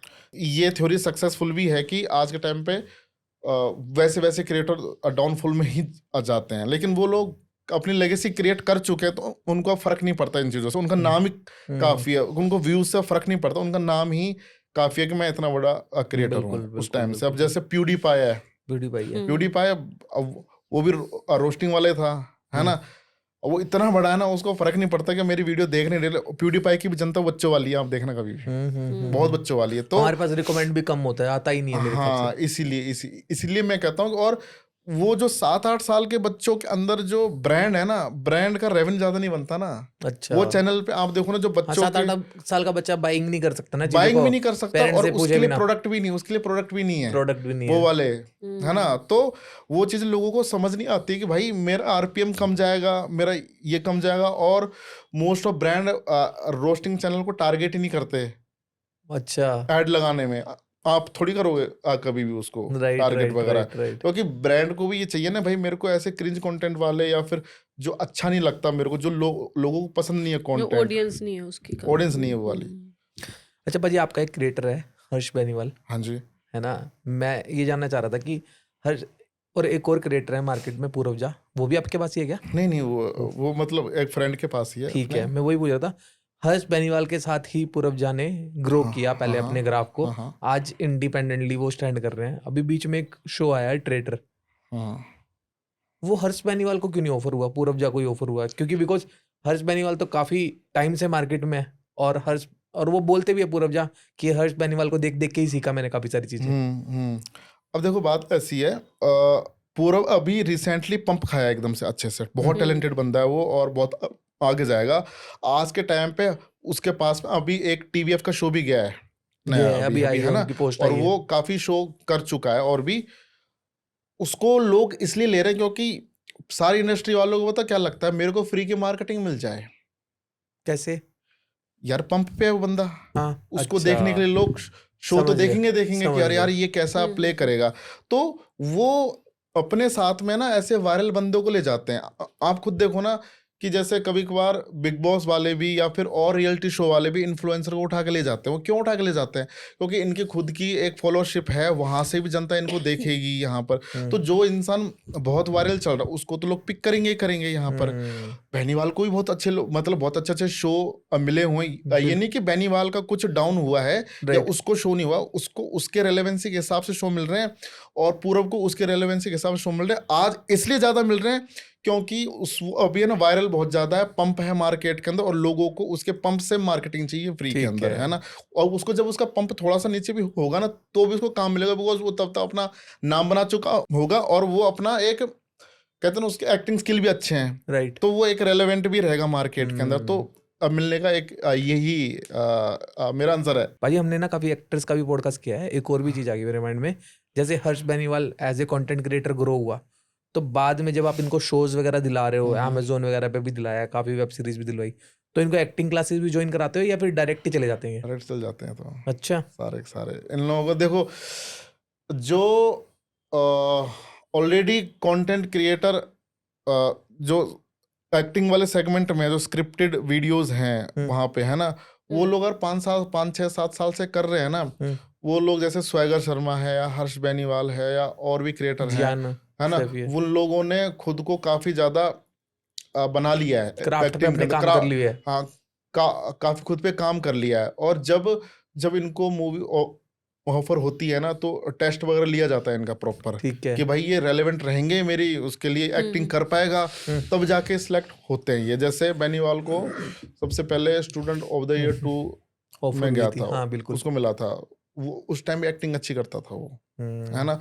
और ये लोग खुद के स्किल पे भी घर पे भी काम करते हैं जनरली, लेकिन इतनी सारी वीडियो बनाने के बाद में ना इन लोगों के स्किल सुधर जाते हैं सारे के सारे, और कुछ लोगों के नहीं सुधरते। लेकिन जो अपने काम के लिए बहुत सीरियस है ना, वो सुधार लेता है। भाजी ब्रांड डील्स क्रैक करने के लिए क्रिएटर का मिनिमम फॉलोअर बेस कितना होना चाहिए? फॉलोवर का कुछ वो नहीं, क्राइटेरिया नहीं है यहाँ पर। अगर वो मार्केट में रिजल्ट दे रहा है तो आराम से उसका 1.5-2 लाख रुपया आराम से लग जाता है उसका। ओके बढ़िया। ओके। हाँ। जब आपके पास एक ब्रांड आता है तो हाँ। आप अपने सारे क्रिएटर्स में से किसे रिकमेंड करते हो या सबको रिकमेंड करते हो उस ब्रांड को? हाँ देखो, मोस्ट ऑफ जब एक ब्रांड क्वेरी लेकर आता है ना, तो हम लोग सब क्रिएटर को हम रिकमेंड करते हैं जो मेरे घर के क्रिएटर हैं, ठीक है है। ना। उसके बाद में अगर डिमांड रहती है बाहर क्रिएटर की तो वो कर देते हैं। Most of time specific creator के उसके लिए ज़्यादा आते हैं कि भाई मेरे को ये क्रिएटर चाहिए, ठीक है। तो हम उसको वो क्रिएटर का दे देते हैं। ऐसा ऐसा भी किया है पैसों के लिए किसी ब्रांड को, कोई आपका खुद का क्रिएटर रेलेवेंट नहीं है बट उसको दिया हो पैसों के लिए? नहीं नहीं, वैसा नहीं है। तो इंस्टाग्राम और यूट्यूब के अलावा किस प्लेटफॉर्म का फ्यूचर ब्राइट है? स्नैपचैट और फेसबुक, यूट्यूब के अलावा। यूट्यूब के अलावा क्रिएटर्स के बीच में आपस में जेलसी या ऐसे पॉलिटिक्स या कंपटीशन फील होता है उनको? सबसे ज़्यादा एक दूसरे के साथ में जेलसी, चाहे वो खास दोस्त है लेकिन इंटरनली जेलसीज है। एक हेल्दी जेलसी कि ये कर रहा तो मैं भी करूँगा, ये नहीं कि ये ख़त्म हो जाए, ये वाली नहीं। पॉलिटिक्स बाहर के क्रिएटर करते हैं एक दूसरे, हमारे घर के हम क्रिएटरों को मतलब उस तरीके से ट्रेन करते हैं कि यार ना हो ये चीज़ें, और जहाँ होती है वहाँ हम लोग पहले से शॉर्ट करके रखते हैं कि तू अपना काम करेगा, ये अपना काम करेगा। लेकिन ये जो क्रिएटर के अंदर पॉलिटिक्स बहुत ज़्यादा लेवल पे है इस टाइम पे, टॉप लेवल वाले में तो बहुत ज़्यादा है। कुछ नंबर्स का भी बताओ, सब मतलब कितने तक की डील्स हो सकती हैं क्रिएटर्स के लिए, ताकि एक वीडियो 1-1 करोड़ रुपए में बिकती है। ये इंस्टाग्राम की बात कर रहे हो या यूट्यूब की बात कर रहा हूँ मैं। इंटीग्रेशन? और इंस्टाग्राम में सबसे महंगी वीडियो रील आपकी जाती है 30 से 40 लाख रुपए की मिनिमम। ओके। एक रील बड़े बड़े क्रिएटरों की जो अच्छा, जो 10 million 15 million 20 million with influence, not just creator, जो इन्फ्लुएंस है उसका, उनके 30-30 लाख रुपए की भी जाती है। लेकिन कॉम्बिनेशन रहता, रील प्लस स्टोरी का पैकेज जाता है। अच्छा, रील प्लस स्टोरी का पैकेज आता है। 30 लाख 40 लाख ऐसे जाता ही है। ये मैक्सिमम है 40 लाख, या इससे ऊपर भी गया कभी? इससे ऊपर नहीं जाता अभी तक, है ना। इतना बड़ा कोई क्रिएटर इंडिया में है नहीं जिसका इतना बड़ा जाए। हाँ, टेक में माइट भी जा सकता होगा, लेकिन टेक में भी इतने बड़े प्रोफाइल्स नहीं है ना कि 15 मिलियन 20 मिलियन 30 मिलियन की इंस्टाग्राम प्रोफाइल है। जो इतनी बड़ी प्रोफाइल है वो सिर्फ डांस वाले वीडियोस वाले जैसे जन्नत जुबैर इनकी है प्रोफाइल, और उनका रेट इतना ज़्यादा है नहीं। जन्नत जुबैर से रिलेटेड मेरा क्वेश्चन ये था कि जन्नत जुबैर के फॉलोअर्स भी बहुत हैं, बहुत ज़्यादा हैं, एंड वो ब्यूटीफुल भी बहुत है। लेकिन अगर हम मोस्टली सेम प्राजक्ता कोहली को देखें, उनके फॉलोअर्स कम है लेकिन उनका जो लेवल है, जैसे हम देखते हैं उनको नेटफ्लिक्स या प्राइम पे उनकी वेब सीरीज़ है, मूवीज़ भी हैं इवन, तो वो इतना डिफरेंस क्यों है जबकि वो सुंदर भी हैं? क्या डिफरेंस है दोनों में, प्राजक्ता में और जन्नत में? देखो, प्राजक्ता है ना यूट्यूब से बनी है, और उसका जो कंटेंट स्टार्टिंग से रहा ना वो टियर 1 का ही कंटेंट रहा है, टियर 1 एलीट क्लास, ओके। है ना। और जन्नत जुबैर का कंटेंट जो मोस्ट ऑफ रहा है टियर 1 तो बहुत कम परसेंटेज में, जो मुझे लगता है टियर 2 और टियर 3 में ज़्यादा रहा है ना। तो एक प्लेटफॉर्म भी देखता है ना कि मैं अगर इसको अपने प्लेटफॉर्म पे लेता हूँ, जैसे मान लो नेटफ्लिक्स पे मैं लेता हूँ किसी मूवी के अंदर, तो ये मेरे लिए क्या जनता लेके आएगी, क्योंकि इन्फ्लुएंसर का यूटिलाइजेशन जो प्लेटफॉर्म्स कर रही हैं ना, उनके टैलेंट को देख के नहीं कर रही है, मैं वो क्लियरली बता दूं। और चाहे मेरे क्रिएटर को भी दिख रहा है, मैं ये भी क्लियरली बता दूं यहाँ पे, उनको सिर्फ यूटिलाइजेशन कर रही है कि इनकी जनता है अच्छी खासी 10 मिलियन 5 मिलियन 6 मिलियन समथिंग की। जैसे मान लो नेटफ्लिक्स है, अगर नेटफ्लिक्स को ये यहाँ से दे देते हैं 1 लाख यूजर दे देते हैं अपनी 70 लाख की जनता में से, 1 लाख पेड यूजर लगा लो, 799 से कैलकुलेट कर लो कितने हो गए। हाँ, बहुत अलग गेम चली गई, है ना। और एक बार चला गया तो मतलब वो वहां पे कुछ % तो रिटेन कर जाएंगे, है ना। तो ये लोग उस जनता को देखते हैं। अगर किसी की जनता टियर 3 की है, वो तो बेचारा वो टेलीग्राम पे फ्री मूवी डाउनलोड करता फिर रहा है, वो कहाँ से आएगा। तो सब लोग ये चीज देखते हैं, ये नहीं कि यार वो टैलेंटेड नहीं, टैलेंटेड है, अच्छी है, सुंदर भी है, अच्छी है। मोस्ट ऑफ लोग अब उनको देखो ना, अब आप एक चीज चेक करोगे कि इन जो पंप खाए और जिनके नंबर ज़्यादा है इंस्टाग्राम, उनको लोग गानों में ज़्यादा यूटिलाइज करते हैं, म्यूजिक वीडियो बना दिया। मोस्ट ऑफ जो रील वाले क्रिएटर हैं, जो टिकटॉक के टाइम वाले क्रिएटर हैं, वो म्यूजिक वीडियो में सबसे ज़्यादा गए। क्यों? उनको पता है ना, अपने गाने को अपने प्रोफाइल पे प्रमोट करेगा तो मेरे को फ्री के व्यूअरशिप मिल जाएगी। जितना पैसा मैं किसी की मार्केटिंग पे लगाऊंगा ना, है ना, उतना पैसा ये खुद ही दे देगा मेरे को, वो पैसा, और मेरे को एक चेहरा भी मिल जाएगा उसके अंदर, मेरा गाना बड़ा बन जाएगा, तो मेरे को सस्ते में चीज़ पड़ गई। तो क्रिएटर हमेशा यूटिलाइज होता है ब्रांड के द्वारा, और उसकी मूवीज के audience द्वारा पे। यहाँ पे, क्योंकि जब तक आप एक्टिंग स्किल बाकी लोगों के लेवल को टच नहीं मारेगी ना, है ना, तब तक आपको कहते हैं कि वो लॉन्ग टर्म चीज नहीं मिलेगी। आप खुद बताओ, अभी चाहे बहुत से क्रिएटर हैं, उनकी सीरीज इतनी नहीं अभी फटी कि भाई क्या ही काम किया आपने, क्या ही काम किया। ये लोग ये बोलते हैं भाई बढ़िया बढ़िया फनी था उसके अंदर यार, ये बंदा बढ़िया फनी था, है ना। काम करने वाले अलग हैं, तो क्रिएटर को अपने स्किल्स पे बहुत काम, एक्टिंग स्किल्स पे बहुत काम करना चाहिए, जो वेब सीरीज में काम कर रहे हैं अभी जनरली। एक और चीज बताओ बाजी, आजकल ना सारे क्रिएटर्स देखा है बिग बॉस की तरफ भाग रहे हैं और बिग बॉस का क्रेज भी बहुत हो गया है। क्या हर क्रिएटर के लिए बिग बॉस है? क्योंकि बिकॉज नहीं, मैंने कई जगह ये बिल्कुल भी भी देखा नहीं है, बहुत सारे क्रिएटर्स ऐसे भी हैं जिनका करियर बर्बाद भी हुआ बिग बॉस में जाने के बाद। एक रियल लाइफ है, रियल मतलब सिनेमा वाली लाइफ, हाँ। और एक रियल लाइफ है। हाँ। मैं किसी बंदे को देखता हूँ कि यार ये बंदा इतना फनी है, इतना फनी है ना, वाह यार मजा आ जाता है इसकी मूवी में, लेकिन ये रियलिटी में बहुत चुप रहता है। अब मैं उसको 3 महीने तक वैसे पर्सनैलिटी में देखूंगा, अब मुझे पता है कि ये बंदा बहुत शांत है, कल कोई कॉमेडी करने बैठेगा ना, मैं समझूंगा बनावटी है बंदा, है ना।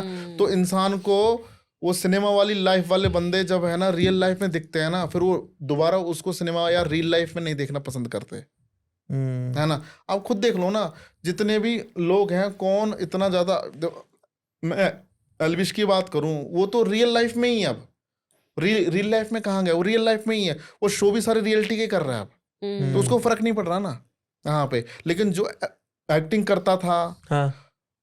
उसके साथ तो फर्क पड़ेगा उसके अंदर, है ना। अब जैसे कुछ लोगों के करियर भी खराब हो जाते हैं, जैसे मांग चलो कई बार कुछ गलत पर्सनैलिटी बाहर आ जाती है, जैसे एक क्रिएटर था UK07 रेडर, बिल्कुल मैं ऐसे ही क्रिएटर्स की लोगों ने बात फिर कर रहा था। परसेप्शन कुछ और बना दिया, ठीक है ना, परसेप्शन कुछ और बना दिया उसका, अब उसको वो बैकफायर कर गई वहाँ पे कि भाई ये चुप चुप रहता है, कुछ बोल नहीं रहा, ये वो।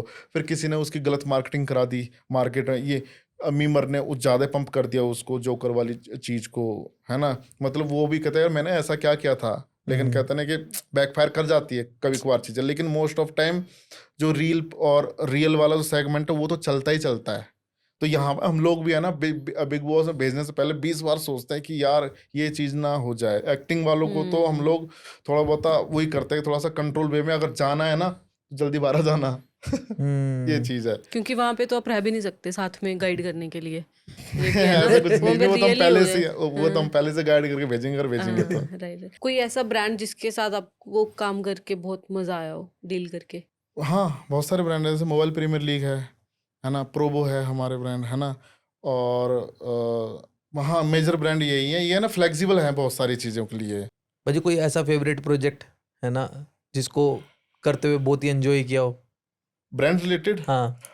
अभी अभी रिसेंटली एक हम लोगों ने आपको बताया था ना, hana.com हम लोगों ने प्रोजेक्ट किया था। हाँ। उसके अंदर हमारे पास में ये केस स्टडी थी कि भाई ये 0 फॉलोवर है, 0 डाउनलोड है हमारे, अब इसको बिल्ड कर दो, ताबड़तोड़ कर दो, ये लो बजट, जो भी मतलब कहते हैं ना कि मारकूट करनी है मार्केट में कर दो।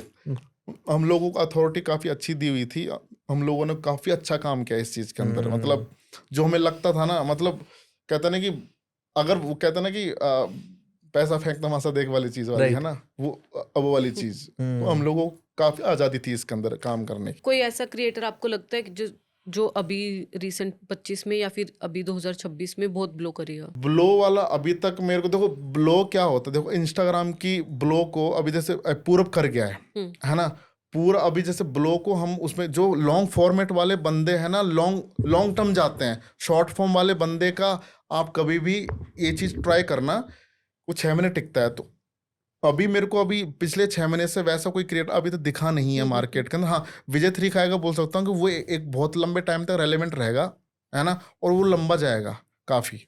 इतने सारे क्रिएटर्स के साथ आपने काम किया, सबसे प्रोफेशनल क्रिएटर कौन है? सबसे प्रोफेशनल क्रिएटर है अपना स्वैगा शर्मा, ओके, है ना। वैसे रीजनल में या फिर नॉर्थ में एल्विश के इतने ऊपर जाने का क्या कारण है? लोग उससे रिलेट करते थे ना। अच्छा, वेब सीरीज या फिर इंस्टाग्राम रील्स, ज़्यादा इम्पैक्ट किसका होता है आज के टाइम में? रील का अपना इम्पैक्ट है, वेब सीरीज का अपना इम्पैक्ट है। रील आपको 1 मिनट में इम्पैक्ट देके चल जाती है, वेब सीरीज आपको 6 घंटे वेस्ट करना पड़ता है। अगर आप वैसे खुद एक कंटेंट क्रिएटर होते हाँ, तो किस फील्ड में कंटेंट बनाते हैं? मैं इंफॉर्मेशन के अंदर इंफॉर्मेटिव कंटेंट में रहता मैं जनरली, क्योंकि जो मुझे अच्छा लगता है और जो मुझे पसंद है या फिर जिस पे मेरा एक्सपर्टीज है मैं वही करूँगा। One regret? एक क्रिएटर था जिसको मुझे साइन करना था और मैंने इग्नोर कर दिया। ओके। इग्नोर कर दिया, मतलब मैं ज़्यादा टाइम नहीं दे पाया और फिर वो कहीं और चला गया। लेकिन अच्छे क्रिएटर हो, बहुत अच्छे। आज मेरे यार दोस्त है, उनका नाम सेवेंजर्स। ओके। अच्छे क्रिएटर है। अब तो जो उसका मैनेजर आशीष मेरे को टोंट मारता है, देख ले मैंने साइन कर लिया। मैं कि ठीक है ना, तू रख ले, अभी क्या दिक्कत है। तो मतलब इंटरनली वैसे कनेक्टेड तो रहते ही हो हाँ, सारे हम के सब सारे। इंटरनेट नहीं, यार दोस्त हैं सारे के सारे। हम लोग उल्टा, मैं तो बोलता हूँ कि बढ़िया बंदे काम कर ले इसको, बढ़िया है सारा। एक ये रिग्रेट मेरा। और बिजनेस का कोई एक मंत्र? पाजी, बिजनेस का मंत्र ये है कि don't get depressed when you are in low phase, है ना। कीप ट्राइंग एंड ट्राइंग, और किसी काम को मना मत करो, क्योंकि मैंने भी अपना काम ऐसे स्टार्ट किया था। और आपका सबसे पहला क्रिएटर कौन सा था जो आपने ऑन बोर्ड किया एजेंसी में? ऋषभ राणा करके था। Okay. ऋषभ आज के टाइम पे वो अपना इंटीरियर का बिजनेस कर रहा है वो। Okay. उसने एक्चुअली कंटेंट क्रिएशन छोड़ दिया था, हाँ, किसी पर्पस पर उसने ना छोड़ दिया था। उसके बाद ये हर्ष बेनीवाल वगैरह, ये सारे के सारे जो जेन्युइन चीज़ मैं वही बता रहा हूँ। मैं कभी कोई बनावटी चीज़, क्योंकि मेरे को सही नहीं लगती मैं बनावटी चीज़ बोलूँ। उसके बाद में हर्ष बेनीवाल कनेक्ट हुआ मेरे साथ में, फिर आशिकीन एक लड़का था वो कनेक्ट हुआ, फिर रियल शिट वाले कनेक्ट हुए मेरे साथ में, है ना। और भी बहुत सारे रीजनल क्रिएटर वो कनेक्ट हुए। फिर वो लाइन लगती गई हमारी। और सारे रीजनल क्रिएटर में से एक रीजनल क्रिएटर बहुत बड़ा निकल गया था आपका। हाँ, निकल जाते हैं। और देखो, कुछ निकलते हैं, कुछ खुद की गलतियों के कारण खत्म हो जाते हैं, और कुछ खुद के कारण भी ग्रो हो जाते हैं। क्योंकि कभी कभार मैं नहीं बोलूँगा कि मेरे 100% डिसीजन सही हैं, मेरे भी कुछ % डिसीजन गलत भी चले जाते हैं, क्रिएटर के भी गलत चले जाते हैं, है ना। तो कहते हैं ना कि जो क्रिएटर के साथ में हमारी ग्रोथ है वो दोनों की 50-50% की मार्जिन रखती है। क्रिएटर की मेहनत मार्जिन रखती है, हमारा भी एक मेहनत है, दिमाग की मेहनत है, वो मार्जिन रखती है उसके अंदर। Right. Best face for a tech brand ad? Tech Burner. Best face for a web series? 3 है मेरे दिमाग में नाम। एक जैन सैफी है, और एक स्वैगर शर्मा है, और हर्ष बेनीवाल है। पाजी ये तो हो गए अपने, अब बताओ दूसरे। बाहर के अपन देखे जाएं तो एक तो सेवेंजर्स वाले लड़के 2 हैं, ठीक है ना। ये 2 बहुत अच्छे नाम हैं इनके, सेवेंजर्स वाले वेब सीरीज के लिए। और बाहर में स्क्रिप्टेड वीडियोस वाले बहुत कम है ना। तो वहाँ पे अभी जो अच्छा कंटेंट बना रहे हैं सेवेंजर्स वाले बना रहे हैं। इनका भी अगर सीरीज वगैरह जाए ना तो बहुत बढ़िया चाहिए। Most versatile creator? एक तो स्वैगर शर्मा है और हर्ष बेनीवाल है। Most underrated creator right now? Swagger Sharma. बहुत अंडररेटेड है भाई वो। बहुत पोटेंशियल है, बहुत पोटेंशियल है। आपका मुझे ऐसे लग रहा है फेवरेट एकमात्र ऐसा क्रिएटर है वो अभी तक जो अभी 7-8 मिलियन पे अंडररेटेड होने के बाद भी स्टैंड अलोन अपनी खुद की प्रोडक्शन की वेब सीरीज अच्छी प्राइस के अंदर अमेजोन जैसे प्लेटफॉर्म को दे चुका है, और वहां जाके वो web series super duper hit भी हो चुकी हैं। तो फिर अंडररेटेड नहीं हुआ ना?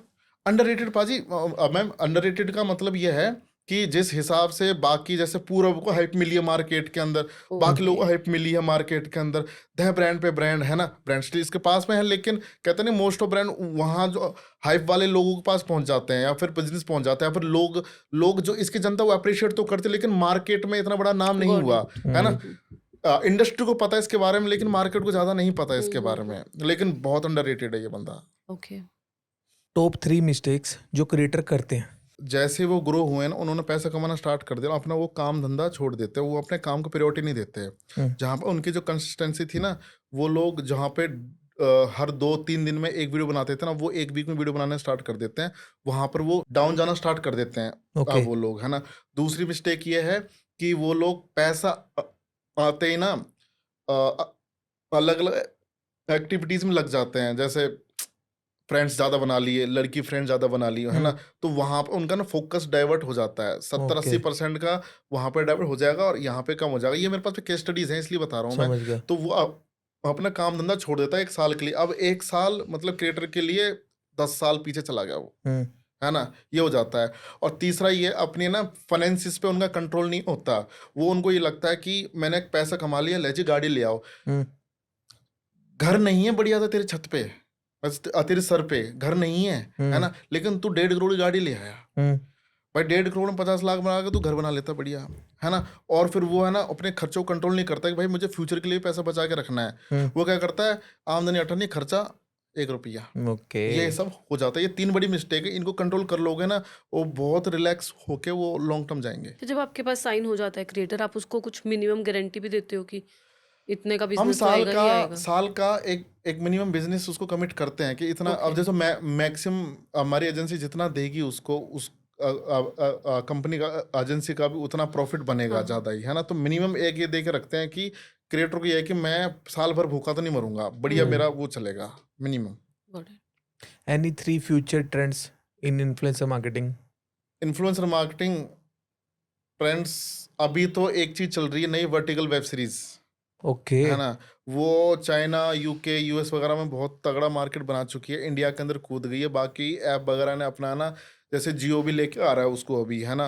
और भी प्लेटफॉर्म ने खोल दिया, कुकू ने खोल दिया, इलो ने खोल दिया वर्टिकल वेब सीरीज। तो आप ब्रांड्स को ये बोल सकते हो कि भाई जो भी इंस्टाग्राम के क्रिएटर, उनसे आप वर्टिकल सीरीज लो।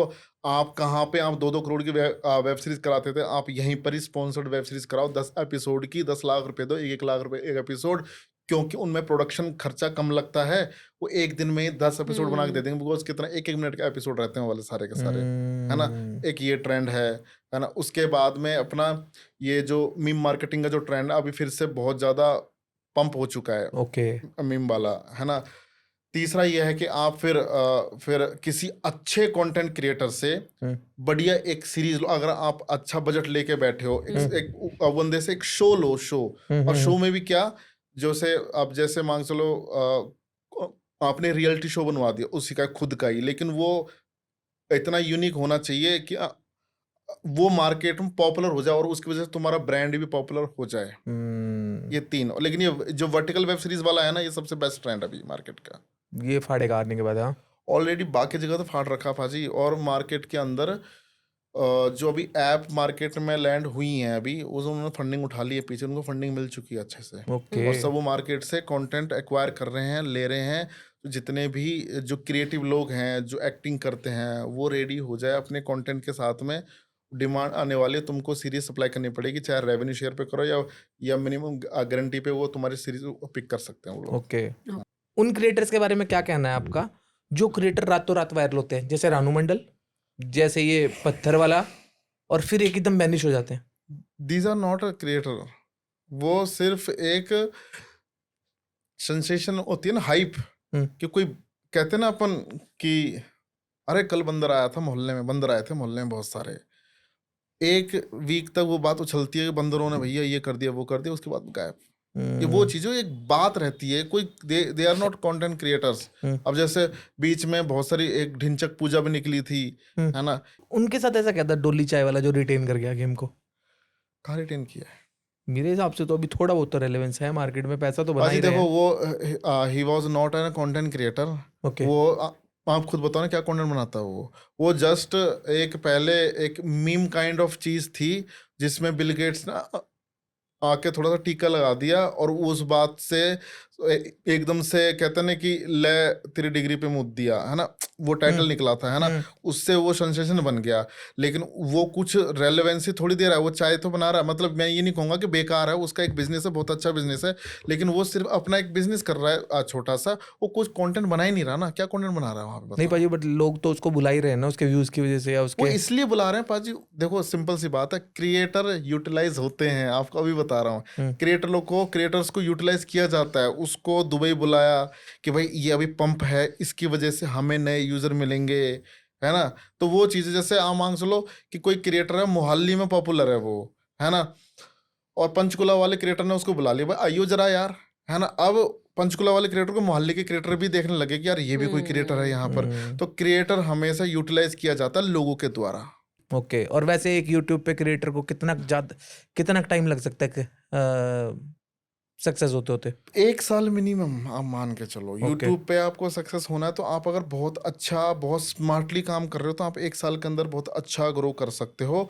और लेगेसी क्रिएट करने तो आपको कम से कम 5 साल तो लगेगा। अब लोग जो सोच रहे हैं पूरब को वो जल्दी मिल गए, भाई पूरब बहुत पुराना मेहनत करता आ रहा है वो, उसको कम से कम खुद का कंटेंट बनाते हुए 3-1 साल हो चुके हैं अच्छे से, और अभी वो वायरल हो चुका, बहुत अच्छा नाम हो चुका है उसका। लेकिन स्टिल जो बड़े कंटेंट क्रिएटर वाली लिस्ट होती है ना, बड़े मतलब जो लेगेसी वाले लोग, अभी तो उसमें जाने में उसको 1-2 साल हैं। हाँ है, नहीं तो कहते नहीं कहते, वो वायरल होना फिर उसके बाद में खुद को मेंटेन रखना, उनमें बहुत फर्क है। ये मेंटेन रख लेगा, मैं पूरब को जीरो से जानता हूँ, जब से वो स्टार्ट किया था तब से जानता हूँ उसको मैं यहाँ पे, तो वो कर लेगा। लेकिन स्टिल कहते ना कि खुद को मेंटेन रखने के लिए आपको 4 से 5 साल लगते हैं। आपने झंडा गाड़ दिया, कि स्टाम्प लगा दिया कि अब मेरी लेगेसी बन गई, हिस्ट्री में मेरा नाम छप गया अब ये चीज के लिए। और इसके कुछ ग्रोथ हैक्स हैं यूट्यूब के, जैसे आपके पास सारे लॉन्ग फॉर्मेट वाले ही कंटेंट क्रिएटर हैं, तो पूछ रहा हूँ। देखो, ग्रोथ हैक्स जैसी कोई चीज़ नहीं होती, आपको कंटेंट पैटर्न समझना पड़ता है कि आप जो कंटेंट बना रहे हो किस पैटर्न में बना रहे हो। जैसे बोला जाता है कि आपको पहले 30 सेकंड में आपकी वीडियो कैसे स्टार्ट करनी है, आपको एक बढ़िया सा हुक दे के आप एक तो पहले सबसे पहले तो आप लो एक बढ़िया सा कैची कंटेंट को आप पहले 30 सेकंड में इतना बढ़िया हुक दे के कंटेंट को यूज़र को बुला लो। यूज़र को बुलाने के बाद में आप इंगेजिंग कंटेंट इतना दे दो कि यूज़र बैठा रहे कि लास्ट तक कैसे पहुंचूं मैं, और लास्ट तक जाते जाते आप ऐसी बढ़िया चीज़ बोल दो कि अगर मांग चलो आप इंटरटेनमेंट कंटेंट बना रहे हो ना, और लास्ट में जाते जाते जाते उसको इतना ज़्यादा इंटरटेन कर दो वो ताली बजाए और लाइक शेयर कमेंट करके चला जाए। आपने वो चीज़ कर दी ना, तो आपके कंटेंट को एंगेजमेंट रेशियो अच्छा खासा मिल जाएगा, वॉच टाइम में मिल जाएगा, और यूट्यूब खुद बोलेगा कि भाई यार मैंने देखा तेरी वीडियो 60-70% लोग देख रहे हैं, मतलब वॉच टाइम 60-70% है, मतलब बढ़िया वीडियो बना रहा तू यार, चलो मैं तेरी वीडियो को और लोगों को दिखाता हूँ। अगर और लोगों ने इतना परसेंट का रेशियो मेरे को दे दिया ना, फिर मैं और लोगों को दिखाऊंगा। वायरलिटी इसको बोलते हैं।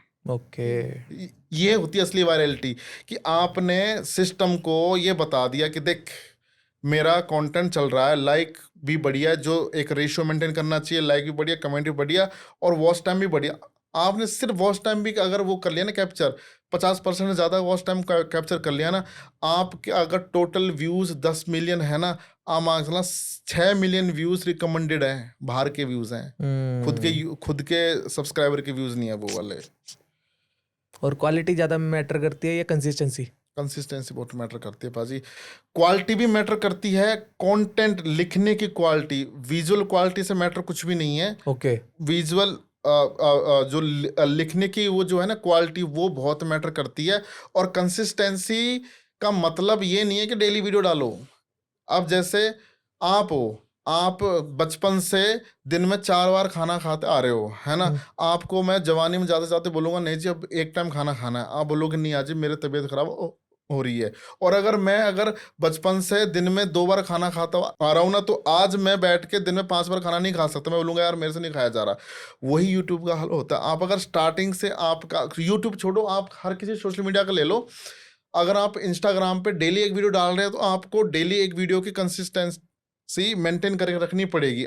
आप अगर स्टार्टिंग से वीक में एक वीडियो डाल रहे हो ना, तो आप वीकली आप करके रखो, है ना, ज़्यादा मत करो। व्यूज आपको व्यूज उतने ही मिलने वाले हैं, टोटल मंथली व्यूज, है ना। लोगों को ये चीज पता नहीं। आप एक बार ट्राई करके देखना, आप जहाँ पे महीने में एक वीडियो डाल रहे थे ना, आप महीने में वही चैनल पे 3 वीडियो डालो, है ना, आपके व्यूअरशिप ना बट जाएगी। जहाँ आपके 10 मिलियन आ रहे थे ना, 3.5 मिलियन, 3.5 ऐसे आ जाएगी आपकी व्यूज। क्योंकि जनता को टाइम नहीं मिला ना पूरी वीडियो देखने का, और यूट्यूब को भी टाइम नहीं मिला कि तुम्हारी वीडियो को कहीं और जाके मैं प्रमोट करूँ। तुमने यार मैं तो कर रहा था, तुमने उससे पहले एक और वीडियो डाल दी, और मैंने उस वीडियो पे काम करना छोड़ के नेक्स्ट वीडियो पे लग गया मैं। यूट्यूब ये बोलता है ना।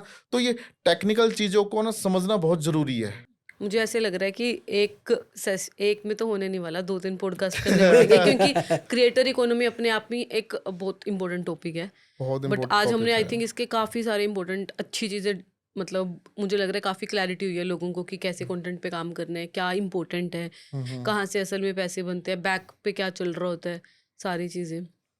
तो नेक्स्ट सेशन में हम लोग किसी एक चीज़ पे मुझे लग रहा है डिटेल में काम करेंगे, अगर आपके पास कभी टाइम होगा।